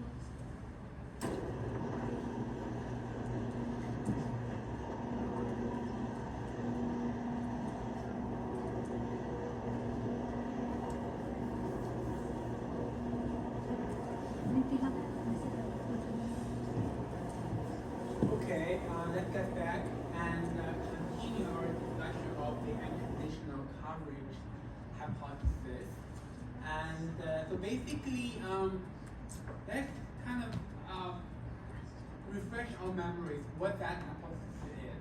Okay, it's basically a criteria you would expect from a reasonably constructed bar measure. Okay, what is that expectation?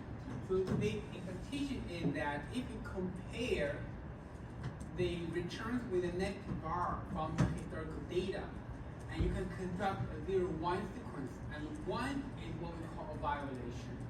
And the sample frequency of the violation in his sequence should be roughly equal to the coverage rate. Okay, should be roughly equal to the coverage rate. The hypothesis itself sounds like simple, but to construct the to do the hypothesis testing, we need to go through very formal process of constructing the likelihood of the null hypothesis and also underlying the alternative hypothesis, and then construct the likelihood ratio statistic, and then compare that with the threshold number of 3.84. It's 3.84. So now, okay, let's go back to the code. So because we have learned about 4 measures of the VAR over the course of this semester, okay, you can see the historical simulation version, the filtered historical simulation version, the Gauge version, the student T version. Okay, so we are going to backtest all 4 versions of the VAR today based on the methodology we talked about earlier. Okay, so again, the data we're using is the S&P 500 data. We're calculating the returns and the first difference of the log of the closing price, and here is basically the length of the data. Okay, the length of the data, and then the VAR1, VAR1, VAR1, VAR1. Okay, they basically meaning the 1% of VAR. Okay, but the different names following it meaning the different methodologies. Okay, different methodologies. So, and then let's quickly run this code. Okay, and then you can see that the next, in the next part, I'm going to calculating basically starting from day 501, because we are going to be, some of the VAR measures you cannot start estimating VAR from day 1. You have to have a window that is long enough for you to start the estimation process. So we started from day 501. Basically, only starting from day 501, we will have the first VAR measure ready. Okay, you can see that the I is starting from day 501. Then what I highlighted here, okay, let's make sure this is running because it's gonna take some time. So the code, in this part, is nothing new. Okay, they are all copied from the previous lecture's code. So basically, you can see here we are, for example, okay, and this is the historical simulation version, and then this is the future historical simulation version, and this is the Gauge version, and then this is the student T version. Okay, so basically, let's wait until the code is done running. Okay, the symbol like this, meaning it is running now. Okay.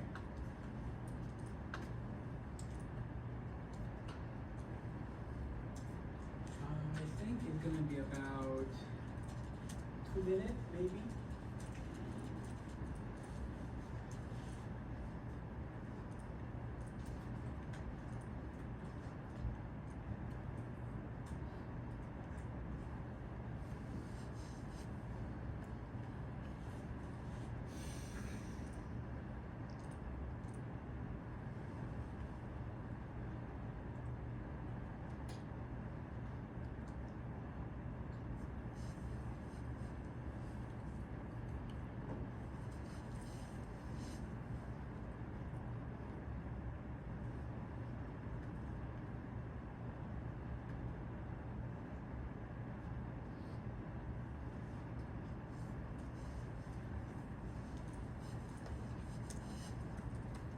Okay, let's. I think while the code is running, let's go over the code.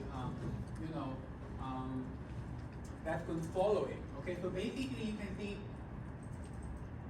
I'm going to first define a new variable or pre-specify a new variable called violation. Okay, it's basically this vector is going to help us save the 0-1 sequence. Okay, so basically it's pre-specified to be a numeric vector with the length equal to n-500. Okay, numeric meaning all the elements here are 0 to begin with, and n-500 meaning we only have n-500 number of vars to do the backtesting. Okay, and then I'm going to the first one I'm doing. Let's see which one I'm going to be doing first. Let's start from the Garch version of the var.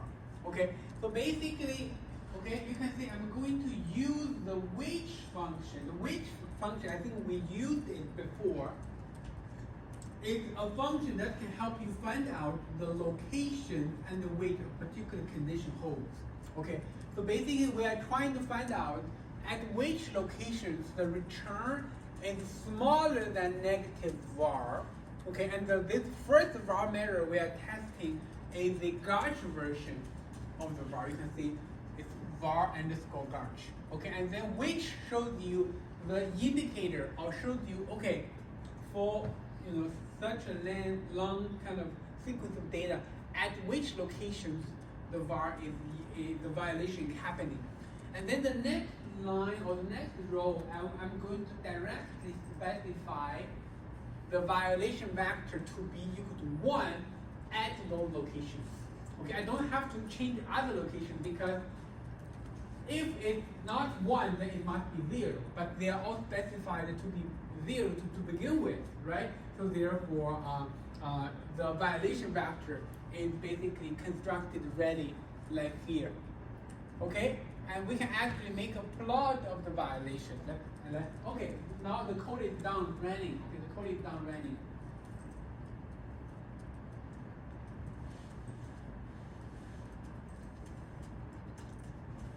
Let's take a quick look at it. Okay, you can see if you make a plot of the violation, you can see the dots the dots are either at 1 or at 0, and obviously the most of the dots are going to be along the 0 line because most of the time a violation is not happening, and sometimes a violation is happening. They're going to be up there. Okay, so this is a very natural kind of thing. And then and given that it takes a long time for the R code to run, I believe in your second assignment, when you are when you are working on your second project, you do run into this kind of situation. Several students reached out to me regarding what that means. That means there is a problem with the estimation procedure. So why this happens? So when you are seeing a warning message in R, it means your code is able to go through. It's able to go through. And if you are seeing an error message, meaning the code is not able to go through. So basically you won't be able to see any results. So basically in this case, they think it's a small problem, okay, not a big deal, because it's a warning. It's a warning. So you are still able to see the var estimation and so on and so forth. So basically, next let's talk about why you are seeing those warning messages. Okay, the underlying reason for that is because when we are doing the MLE estimation for the GARCH model, okay, so we are doing a lot of the MLE process in the code here to estimate the parameters. And we're using a 500-day window to do the estimation. So sometimes a 500-day window is not long enough for the MLE process to converge. And that is when you see the warning message. And oftentimes, okay, how do you fix this problem if you're really concerned about this? Okay, so 500 days, I should say, is already long enough. Okay, even though it does not converge, the estimation accuracy is already pretty high. Okay, but if you are really concerned about, the warning message, you are concerned about the non-convergence of the estimation process, what can you do about it? You can increase the window length, okay, from 500 to 600 to see whether the warning message is gone. If it's not fully gone, okay, increase that to 700, maybe 800. Okay, it's basically a trial and error process. Okay, so that you know that when the window length is long enough, the estimation will be done in a more kind of accurate way, because more observations, meaning the parameters oftentimes can be more accurately estimated, meaning that the maximum likelihood estimation will more likely to converge. Okay, so that is the reason why those NANs are produced in the MLE process. And when you are dealing with individual stuff, like the case in your second project, this is very common to happen. Okay, so don't worry too much. Okay, so you can see we still have all the bars estimated ready, okay, for us to use. So I already talked about the violation, and then the sum of the violation over length of the violation. So the sum of the violation is basically the T1. Okay, the length of the violation is basically the T. So therefore, this is the sample frequency of the violation. Turns out that the sample frequency of the violation is about 2.4%, even though the coverage rate here is only 1%. So it looks like the deviation is a little bit far. Okay, looks like the deviation is a little bit far. So let's get a more formal answer of whether this GARCH version of the VAR passed the unconditional coverage hypothesis or not. Okay, let's do the likelihood ratio test. And then you can see this is the bean counting we are doing. Okay, so T is equal to the length of the violation. T1 is equal to the sum of the violation. Basically, the number of the zeros in the sequence. And then T0 is going to be equal to T minus T1. And then PII is going to be equal to T1 over T. So let me ask you guys why I'm using PII instead of PI in the coding. Because on the whiteboard, we are writing this is the sample frequency, which is pi, right? Why I'm using PII to code the pi instead of PI?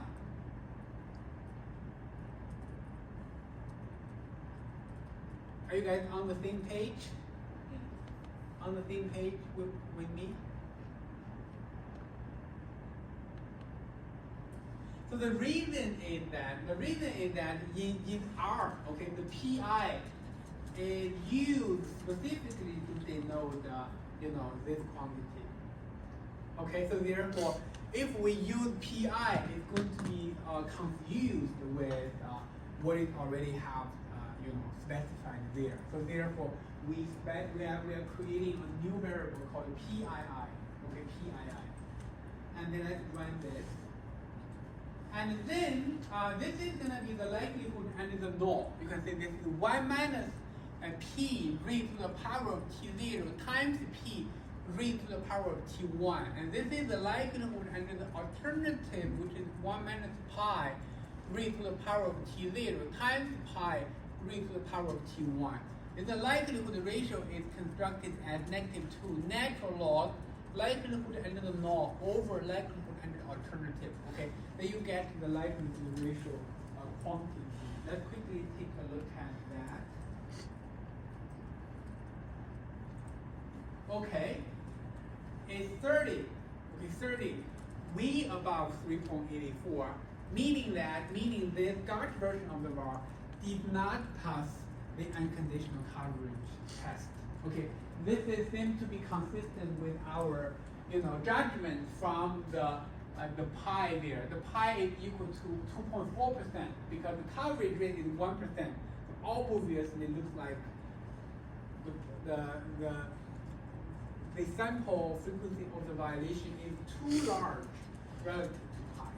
So now let me ask you guys. So in this case, okay, when you are running into a situation when the pi is too large relative to p, is this underestimating or overestimating?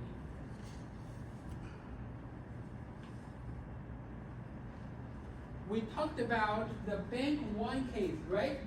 Remember when we were talking about the motivational slide up there, we talked about the bank 4 case, okay? In the bank 4 case,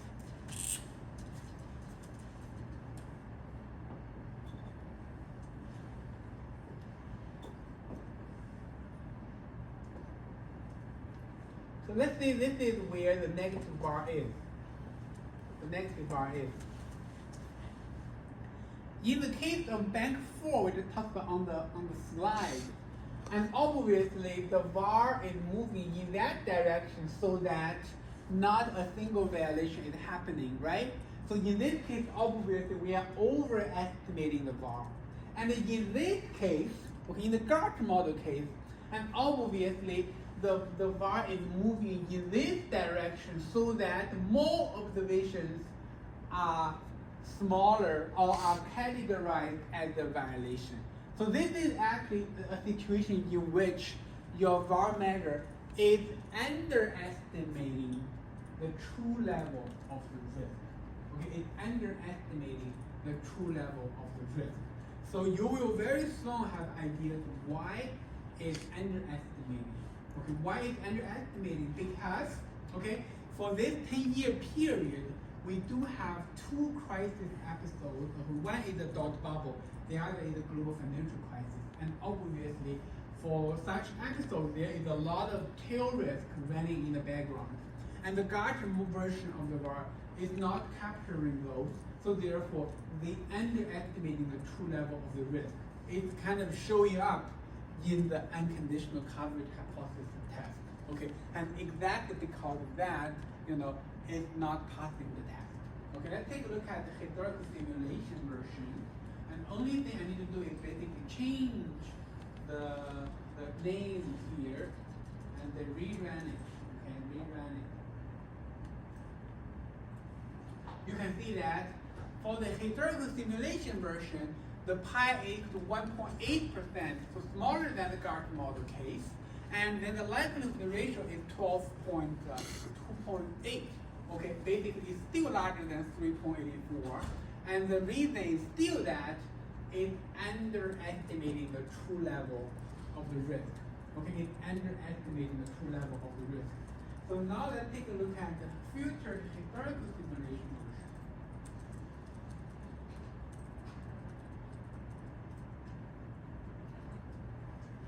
Okay, for the future historical simulation version, obviously the pi is getting smaller and smaller. Okay, it's getting to be 1.75% and getting closer to be 1%. Okay, and then the likelihood ratio here is equal to 9.89. So basically, you can see this likelihood ratio is also getting closer and closer to be 3.84. But for this measure, okay, even though it's able to capture the tail risk, but still, it didn't pass the unconditional coverage hypothesis. Okay, it didn't pass the unconditional coverage hypothesis. It's still overestimating the true level of the risk. The very last VAR measure is what we call the student T version. Let's take a look at it.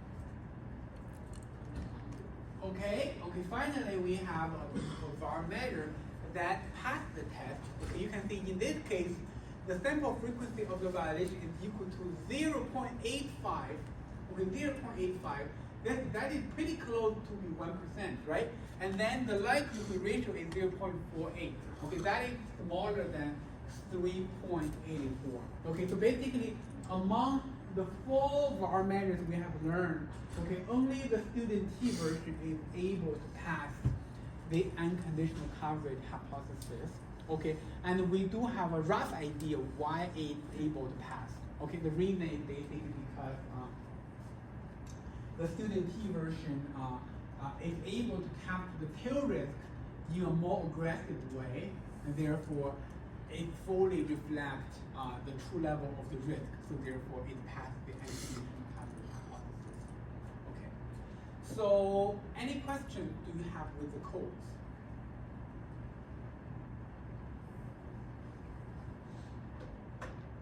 Okay, actually I have a line here showing you that where do you get the 3.84 number. Okay, so this is the quantile of the chi-square distribution, the 95% quantile of the chi-square distribution with the degree of freedom equal 1.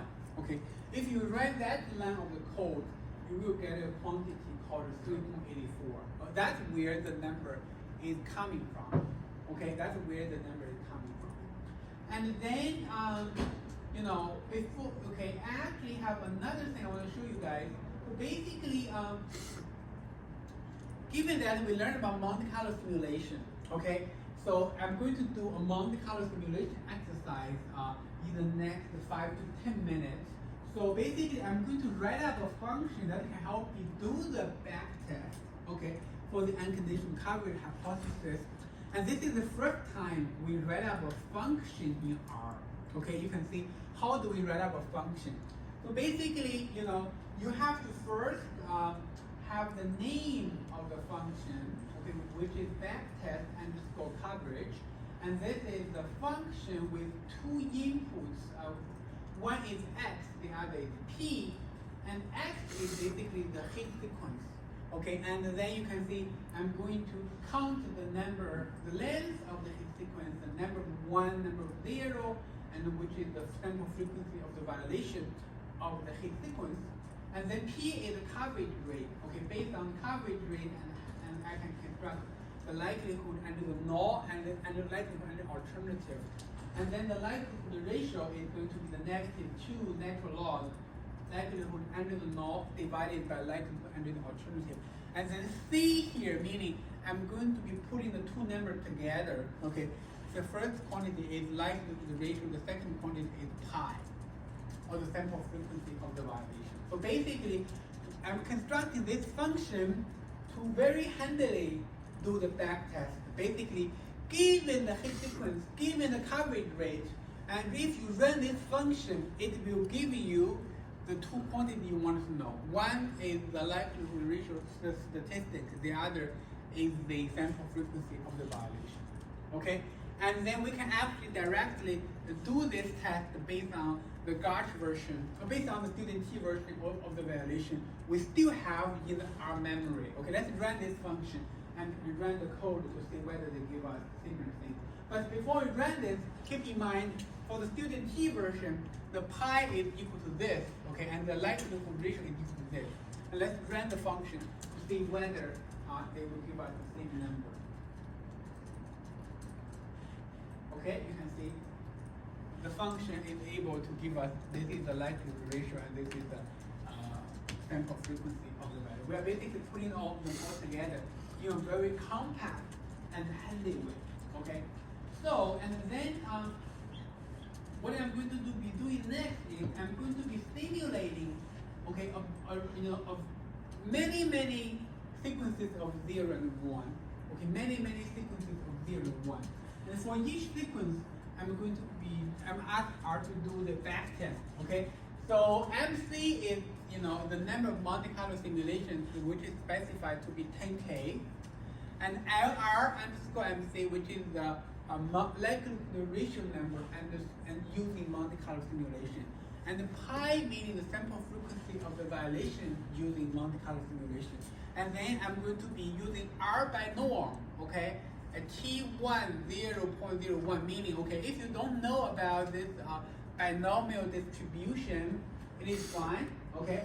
But the big picture, or I can give you an overview of what that is. So basically the binomial distribution can help you simulate a sequence of 0 and 1. If you let the distribution know what the probability for the 1 is, then it's able to help you simulate that. You can see that I'm using this command to simulate T number of observations, and the 1 is going to show up with a frequency equal to exactly 1%, okay?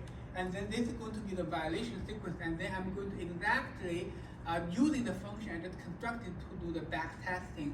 And the first element from the output is what we call the likelihood ratio. And the second element from is called the pi.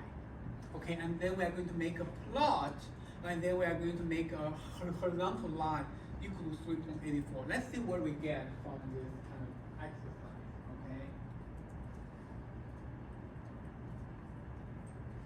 okay? Any questions with this exercise? It's a little bit more involved, but it's very helpful. Okay, it's very, very helpful. Let's run this.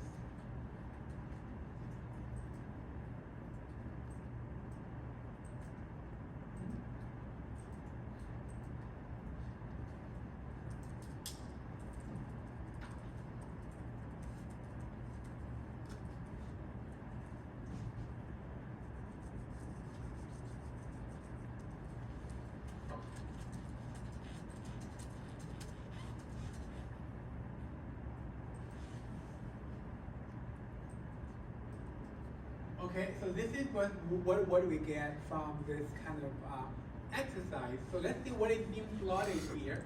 So the x-axis is basically plotting the pi.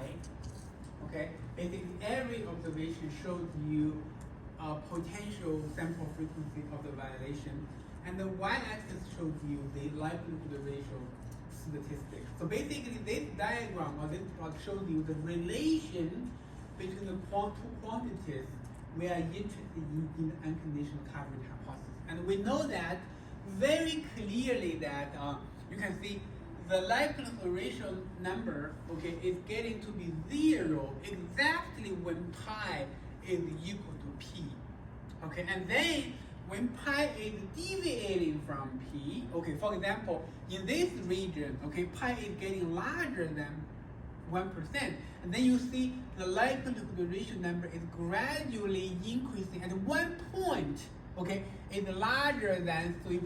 The right line is corresponding to 3.84, right? So basically, when pi is larger than this quantity, basically probably 1.4%, okay, and then we consider the unconditional coverage hypothesis will be rejected, or basically we consider this is going to be too frequent, or the sample frequency, the violation is too frequent relative to the coverage rate.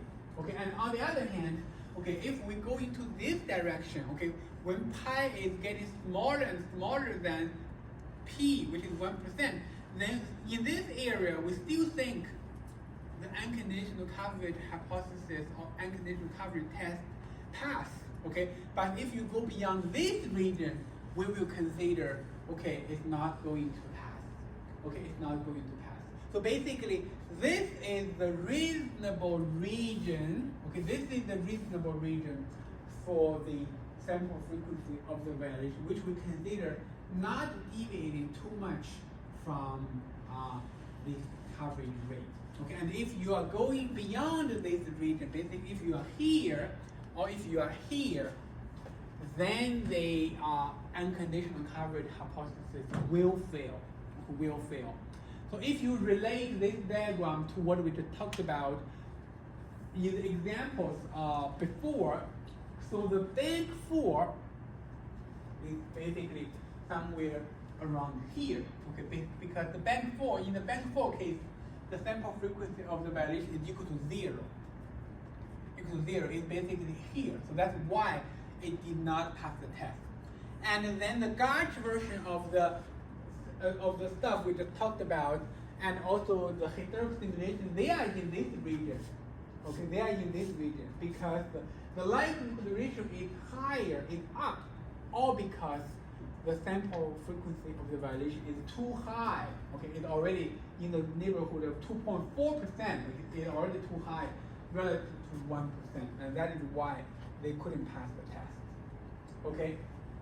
Okay, so this is kind of like a very quick Monte Carlo simulation exercise or example to help you visualize the relation between the likelihood ratio number versus the sample frequency of the violation. To summarize, okay, so only when the sample frequency of the violation is not deviating too much, okay, it's not deviating too much from the coverage rate, and then the VAR measure is able to pass the test. Okay, so now let's go back to the whiteboard, and we have another hypothesis we wanted to talk about.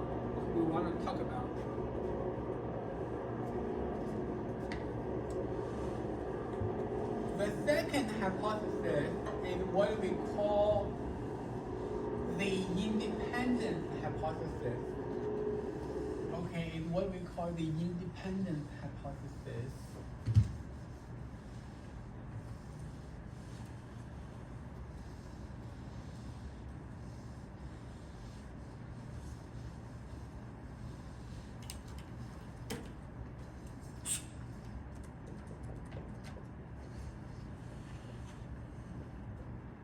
Independence. Okay, so the independent hypothesis is basically related to the clustering of the violations in the hit sequence. Okay, so basically, ideally, as I said in the example we talked about the April 3rd and April 4th. Okay, ideally, okay, so basically, in April 3rd, we have a very negative return of 4.8%, and on April 4th, we have a very negative return of negative 5.8%. Okay, on adjacent days. Okay, and then on April 3rd, the VAR measure, let's say, is 1%, and then on April 4th is 5%. So basically, on both days, the violation is 1. Okay, or in the hit sequence, the violation is going to be 1. So this is something we do not expect to see under the independent hypothesis, because under the independent hypothesis, we would expect, okay, at the end of April 3rd, the risk manager, okay, when you are using that approach to update your VAR, you should already take into account all the relevant information such that for April 4th, whether it's a 1 or it's a 0, is not predictable. Okay, it's not predictable. So basically, we would expect the VAR measure here is being updated to be larger. If it's 6%, then it is going to be 0. Okay, and then you won't be able to see the clustering of the zeros all in one time. Okay, so this is basically the underlying of the independent hypothesis. Basically, underlying the independent hypothesis, we would like to see the 0 and the 1 are fully randomly scattered along the timeline. Okay, they are not clustering, regardless of the reason for the clustering. Okay, you can see that in the independent hypothesis, we cared a lot about how events is showing up at adjacent locations. That's why in this time, okay, we are going to again do some kind of bean counting, but we are going to be counting the pairs. Okay, we are going to be counting the pairs instead of the 0 or 1. Okay, so we are going to count. Okay, we are going to use T00 to denote the number of the 0,0 pair in the hit sequence. Okay, and this, the 0,1, T01 meaning this number of the 0, 1 pair, okay, and the T10 meaning the frequency of the 1, 0 pair, and the T11 meaning the frequency of the 1, 1 pair. Okay, the frequency of the 1 pair. Because we only have 0 or 1, right? So those are the 4 possibilities or 4 combinations. So, and let me give you one example so that you understand how do we do the counting, okay? Let's have a more concrete example here. So let's say we have 10 days. Okay, we have 10 days. We have 0, 0, 1, 0, 1, 1, 0, 0, 0, 0. Okay, 1, 2, 3, 4, 5, 6, 7, 8, 9, 10. Okay, we have 10 days. Okay, for this very simple example, let's take a look at what is T00. So T00, how many 00 pair? Okay, this is 1 00 pair, 2, 3, 4. Okay, so basically in this simple example, T00 is equal to 4. Let's take a look at how many 0, 1 pair. We have 1, 2. Okay, so basically T0, 1 pair is equal to 2. And how many 1 0 pair? We have 1 and 2. Okay, this is 2. And how many 1 1 pair? We have only 1 1 1 pair. Okay, so you can see this is basically how you do the bean counting. Okay, how you do the bean counting. If you take the sum of those numbers, you realize that they sum up to be exactly 9. Okay, exactly 9. And that's also consistent with our length of the data, right? Because we have only 10 observations, meaning we're gonna have 9 pairs. Okay, 10 is equal to the length, then the number of the pairs is equal to the length minus 1. Okay, so basically this at least means that when we are doing the counting, we are not making some careless mistakes. Okay, we are not making some careless mistakes. So before I move on, let me give you guys some hint. Okay, so because this kind of backtesting lecture is not covered in any of our projects. Okay, so you can imagine that it will almost surely showing up in the final exam. Okay, so in the final exam, if you do the bean counting, if you are counting the pairs, and this is how you can double check. Make sure you're counting things correctly. Okay, because if you make any mistakes in counting the pairs, then the conclusion for the backtesting tended to be wrong. Okay, tended to be wrong because if all the numbers here are wrong, how can you get there? Because all the backtesting we are going to be doing next is based on those numbers. Okay, so therefore make sure you are careful enough to have those numbers getting it right. Okay, so this is basically kind of like a toy example for you to understand how do you do the counting. Okay, so we are going to deal with the S&P 500 in the code in a few minutes. It's going to be more involved. Okay, it's going to be more involved.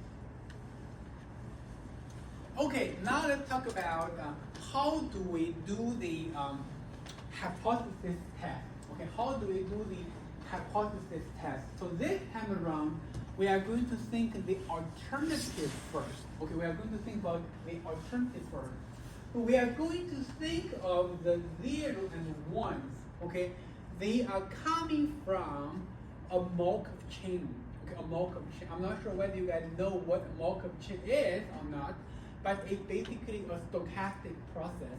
Okay, and it can only take certain values, or those values are called the states of the Markov chain. And there is going to be a transition matrix for this Markov chain, telling you what is the probability of how this chain is transitioning from one state to another. Okay, so basically, to understand the 0-1 process, we are going to think, okay, this Markov chain has only 2 states of the world, and one is 0, one is 1. And then there is a transition matrix. Okay, there is a transition matrix. Okay, the transition matrix, you can think of the role as thinking of today. Okay, the transition matrix that have 2 states. Okay, the 2 states corresponding to today, and you also have a 0 and 1. The two states correspond to tomorrow. Okay, and then the pi 0, 0 tells you the probability of the chain moving from 0 to 0. Or in other words, if the chain currently is in 0, what is the probability that it will be moving into 0 tomorrow? Okay, and similarly, pi 0, 1 tells you the probability of the chain moving from 0 to 1. And think about it, okay? Because the chain, if it's currently in 0, it can only move into either 0 or 1. So therefore, the row must have to sum up to be 1. Okay, the row must sum up to be 1. And the pi 1, 0 shows you the probability of the chain moving from 1 to 0. And the pi 1, 1 shows you the chain moving from 1 to 1. Again, this transition matrix, every row has to sum up to be 1, not the column. So there's no relation corresponding to how the column will sum up. Okay, we only require the row will sum up to be 1 because, you know, mathematically the row tells you that, okay, the first row tells you that the probability, if you're currently in 0, okay, this is the probability moving into 0, and this is the probability moving into 1. Because you have nowhere to go, nowhere else to go, right? You can either move into 0 or 1. So therefore, they must sum up to be 1, and they must sum up to be 1. Okay? And then let's take a look at under the null hypothesis. Under the null hypothesis, how do you estimate those under the alternative hypothesis, so how do we estimate those quantities? Okay, how do we estimate those quantities? And you can imagine that those quantities can basically estimated based on the pairs we just counted. Okay, so basically, under the alternative hypothesis, the transition matrix is basically constructed like this. Let's think about pi 0, 0, okay? It tells you the probability of the chain moving from 0 to 0. Let's first think about across the 4 pairs, which pairs tells you that the number of the times the chain is currently in 0. Sum of the 2, right? Those 2 tells you the frequency or the times the chain is currently in 0. So therefore we put them in the denominator. This is t0, 0 plus t0, 1. And among them, t0, 0 is where, or the number of times the chain is moving into 0. So therefore, this tells you the conditional probability of the chain moving from 0 to 0. And similarly, you can write down the transition probability here is going to be t0, 1. This is t0, 0 plus t0, 1. And this is going to be t1, 0, and t1, 0 plus t1, 1. This is going to be t1, 1, and t1, 0 plus t1, 1. Okay? Any questions with the construction of this matrix? You can actually double check that every row indeed in this matrix sum up to be 1. Okay? Every row sum up to be 1. And then the likelihood under the alternative is basically every probability raised to the power of the corresponding pair.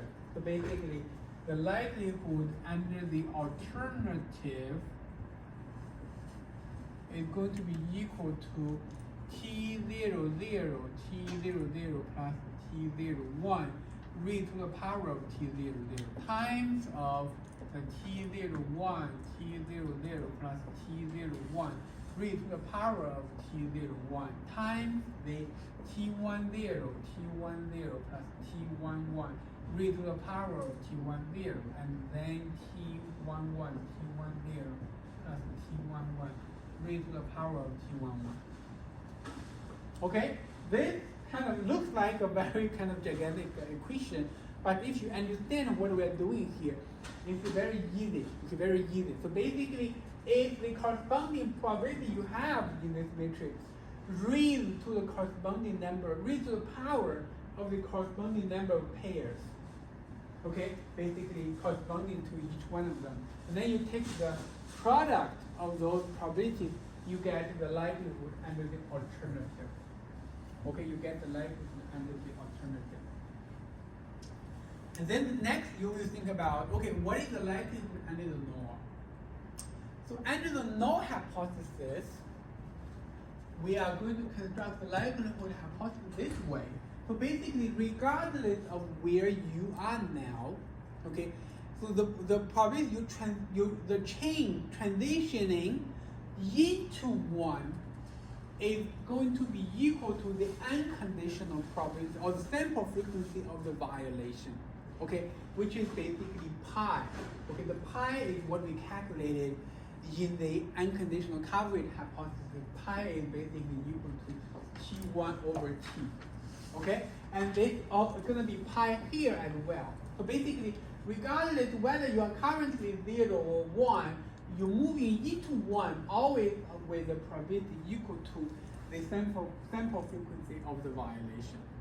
Okay, and correspondingly, because every row will have to sum up to be 1, this is going to be 1 minus pi, and this is going to be 1 minus pi. Okay, and then the likelihood under the null is going to be equal to 1 minus pi raised to the power of t0, 0, pi raised to the power of t0, 1, and 1 minus pi raised to the power of t1, 0, and pi raised to the power of t1, 1. Okay? So this is how we construct the likelihood and the null and the alternative. And then the next is basically the same. Okay, the likelihood ratio is constructed as the -2 natural log of the likelihood under the null over the likelihood under the alternative. And then you compare this, and this also follows a chi-square distribution with degree of freedom equal to 1. So therefore, you're going to compare this quantity with 3.84. If larger or equal, meaning fail the test, okay, and if it's smaller than 3.84, meaning it passed the independence test. Okay, so this is how we do the independence hypothesis test. Okay, the underlying idea is that for a reasonably constructed bar measure, we do not like to see a lot of the clustering of the violation showing up, altogether. Okay, and you can imagine, based on that idea, take a guess across the 4 pairs, which one is doing the most damage to the independence test. In other words, if you see a lot of which pair, then more likely the independent hypothesis will fail. 1-1. 1-1. Okay, 1-1. Because we do not like to see the 1-1 is showing up altogether. Okay? Any questions with the kind of hypothesis development and the construction of the matrix and so on?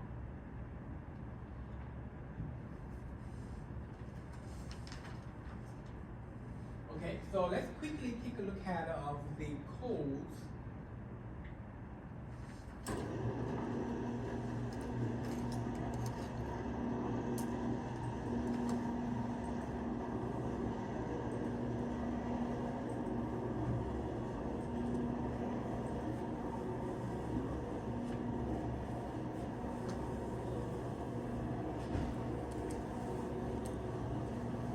There is a code called the backtesting 2. Okay, there is a backtesting 1 and there is a backtesting 2.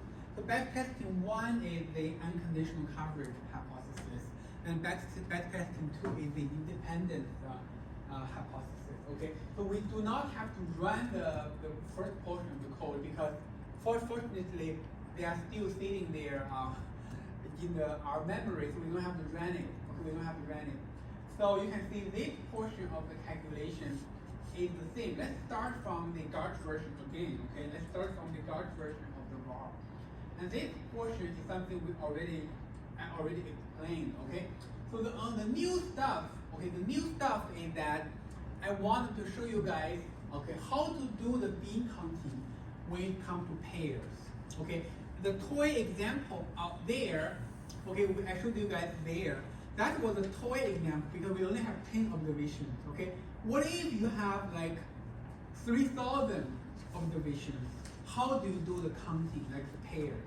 Okay, that's gonna become a non-trivial job because you cannot using your hand manually to count the number of the pairs, right? That's very easy to make mistakes.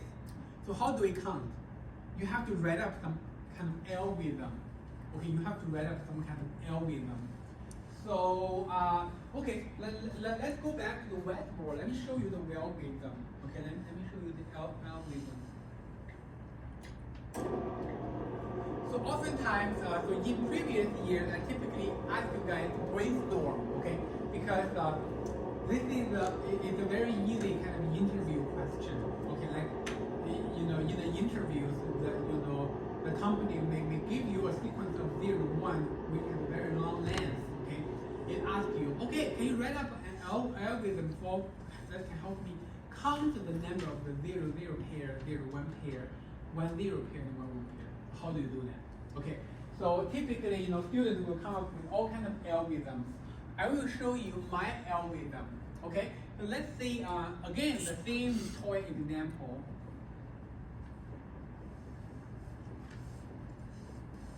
Okay, the same toy example. If we are denoting this example as x, okay, let's say we are putting them. So basically, this is a vector. Okay, this is a vector which has a length equal to 10, and all the elements are 0 to 1. So how do we quickly count the number of the pairs? So I'm going to construct a new vector, and this new vector is constructed. Let's say the length is equal to n. Okay, for this x. Okay, n obviously equal to 10 here. So I'm going to construct the y as this. So basically, x. Okay. And 1 until n minus 1, okay, and use this times 10 plus x, okay, 2 until n. Okay, so basically you are for every element here, you are using this number times 10 plus the next number. Okay, this number times 10 plus the next number. Okay, you will end up only getting 4 potential numbers. You either get 0, or you get 1, or you get 10, or you get 11. Okay, and if you get a 0, meaning the first day and second day, they both are 0. Okay, and if you get 1, it meaning the first day is 0 and the second day is 1. That tells you the number of the 0, 1 pair. Okay, and if you get 10, meaning the first day is 10, the second day is 0. That's corresponding to the number of the 0, 1 pair. Right? If you get 11, meaning both days are 1, you get 11.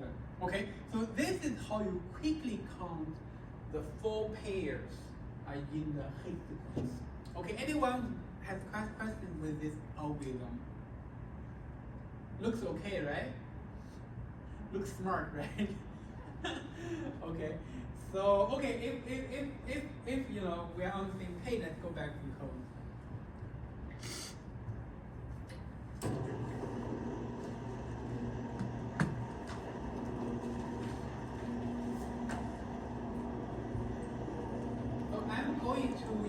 I'm going to quickly create a new violation vector. Okay, this new violation is basically 1 until times t minus 1 times 10 plus this 2 minus. This is exactly what I just write down here. Okay, and then I'm using the which function to find out, okay, at which location the violation equals to 0, and the length of this vector is basically the number of the 0, 0 pair. You have this is the number of the 0, 1 pair, this is the number of 1, 1 pair, 1, 0 pair. Okay, and then this is the the conditional probability of basically something we will have to use when we are constructing the transition probability matrix. Okay, and then this is the likelihood under the null. Okay, you can see this is 1 minus pi raised to the power of t0, 0, pi raised to the power of t0, 1 times 1 minus pi t1, 0, and pi t1, 1. And this is the likelihood under the alternative, which is basically 1 minus this quantity times t0, 0, and basically everything will follow. Okay, it's exactly following what we just write on the whiteboard. Okay, and then you can construct the likelihood ratio number and then take a look at the likelihood ratio quantity. We are looking at the Dart version. Okay, let's quickly take a look at the likelihood ratio number. Looks like okay. the likelihood ratio number is 0.42. Okay, 0.42. They seem to be consistent. This basically meaning what?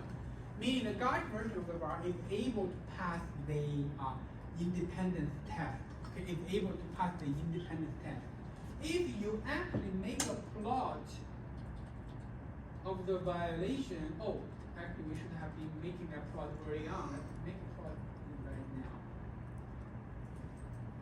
Okay, if we make a plot right now for the Gaussian version, and you do see that the 0 and the 1s, they okay, let me see, how do I, okay, let me not do this.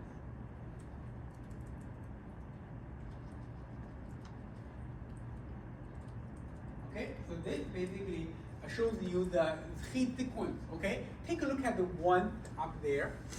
It definitely doesn't look like as extreme as in the motivating example we saw on the slide. Okay, you can see the ones up there, they look like scattered out, okay, randomly scattered out. And that's exactly why this Gaussian version of the var is able to pass the independence test. Let's further run this test for all the other 3 versions of the vars. Let's take a look at the historical simulation version.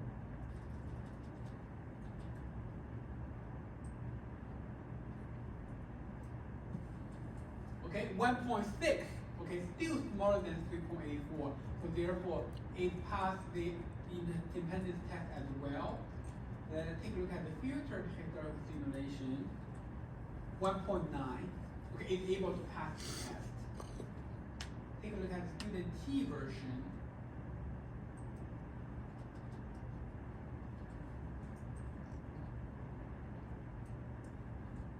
Okay, 0.31. Okay, the good news is that for all the 4 var measures we have learned in this course, they all pass the independence test. They all pass the independence test, even though, you know, only one of them passed the unconditional coverage hypothesis. Okay, so this is basically any question with the code and any question with the idea we are talking about here.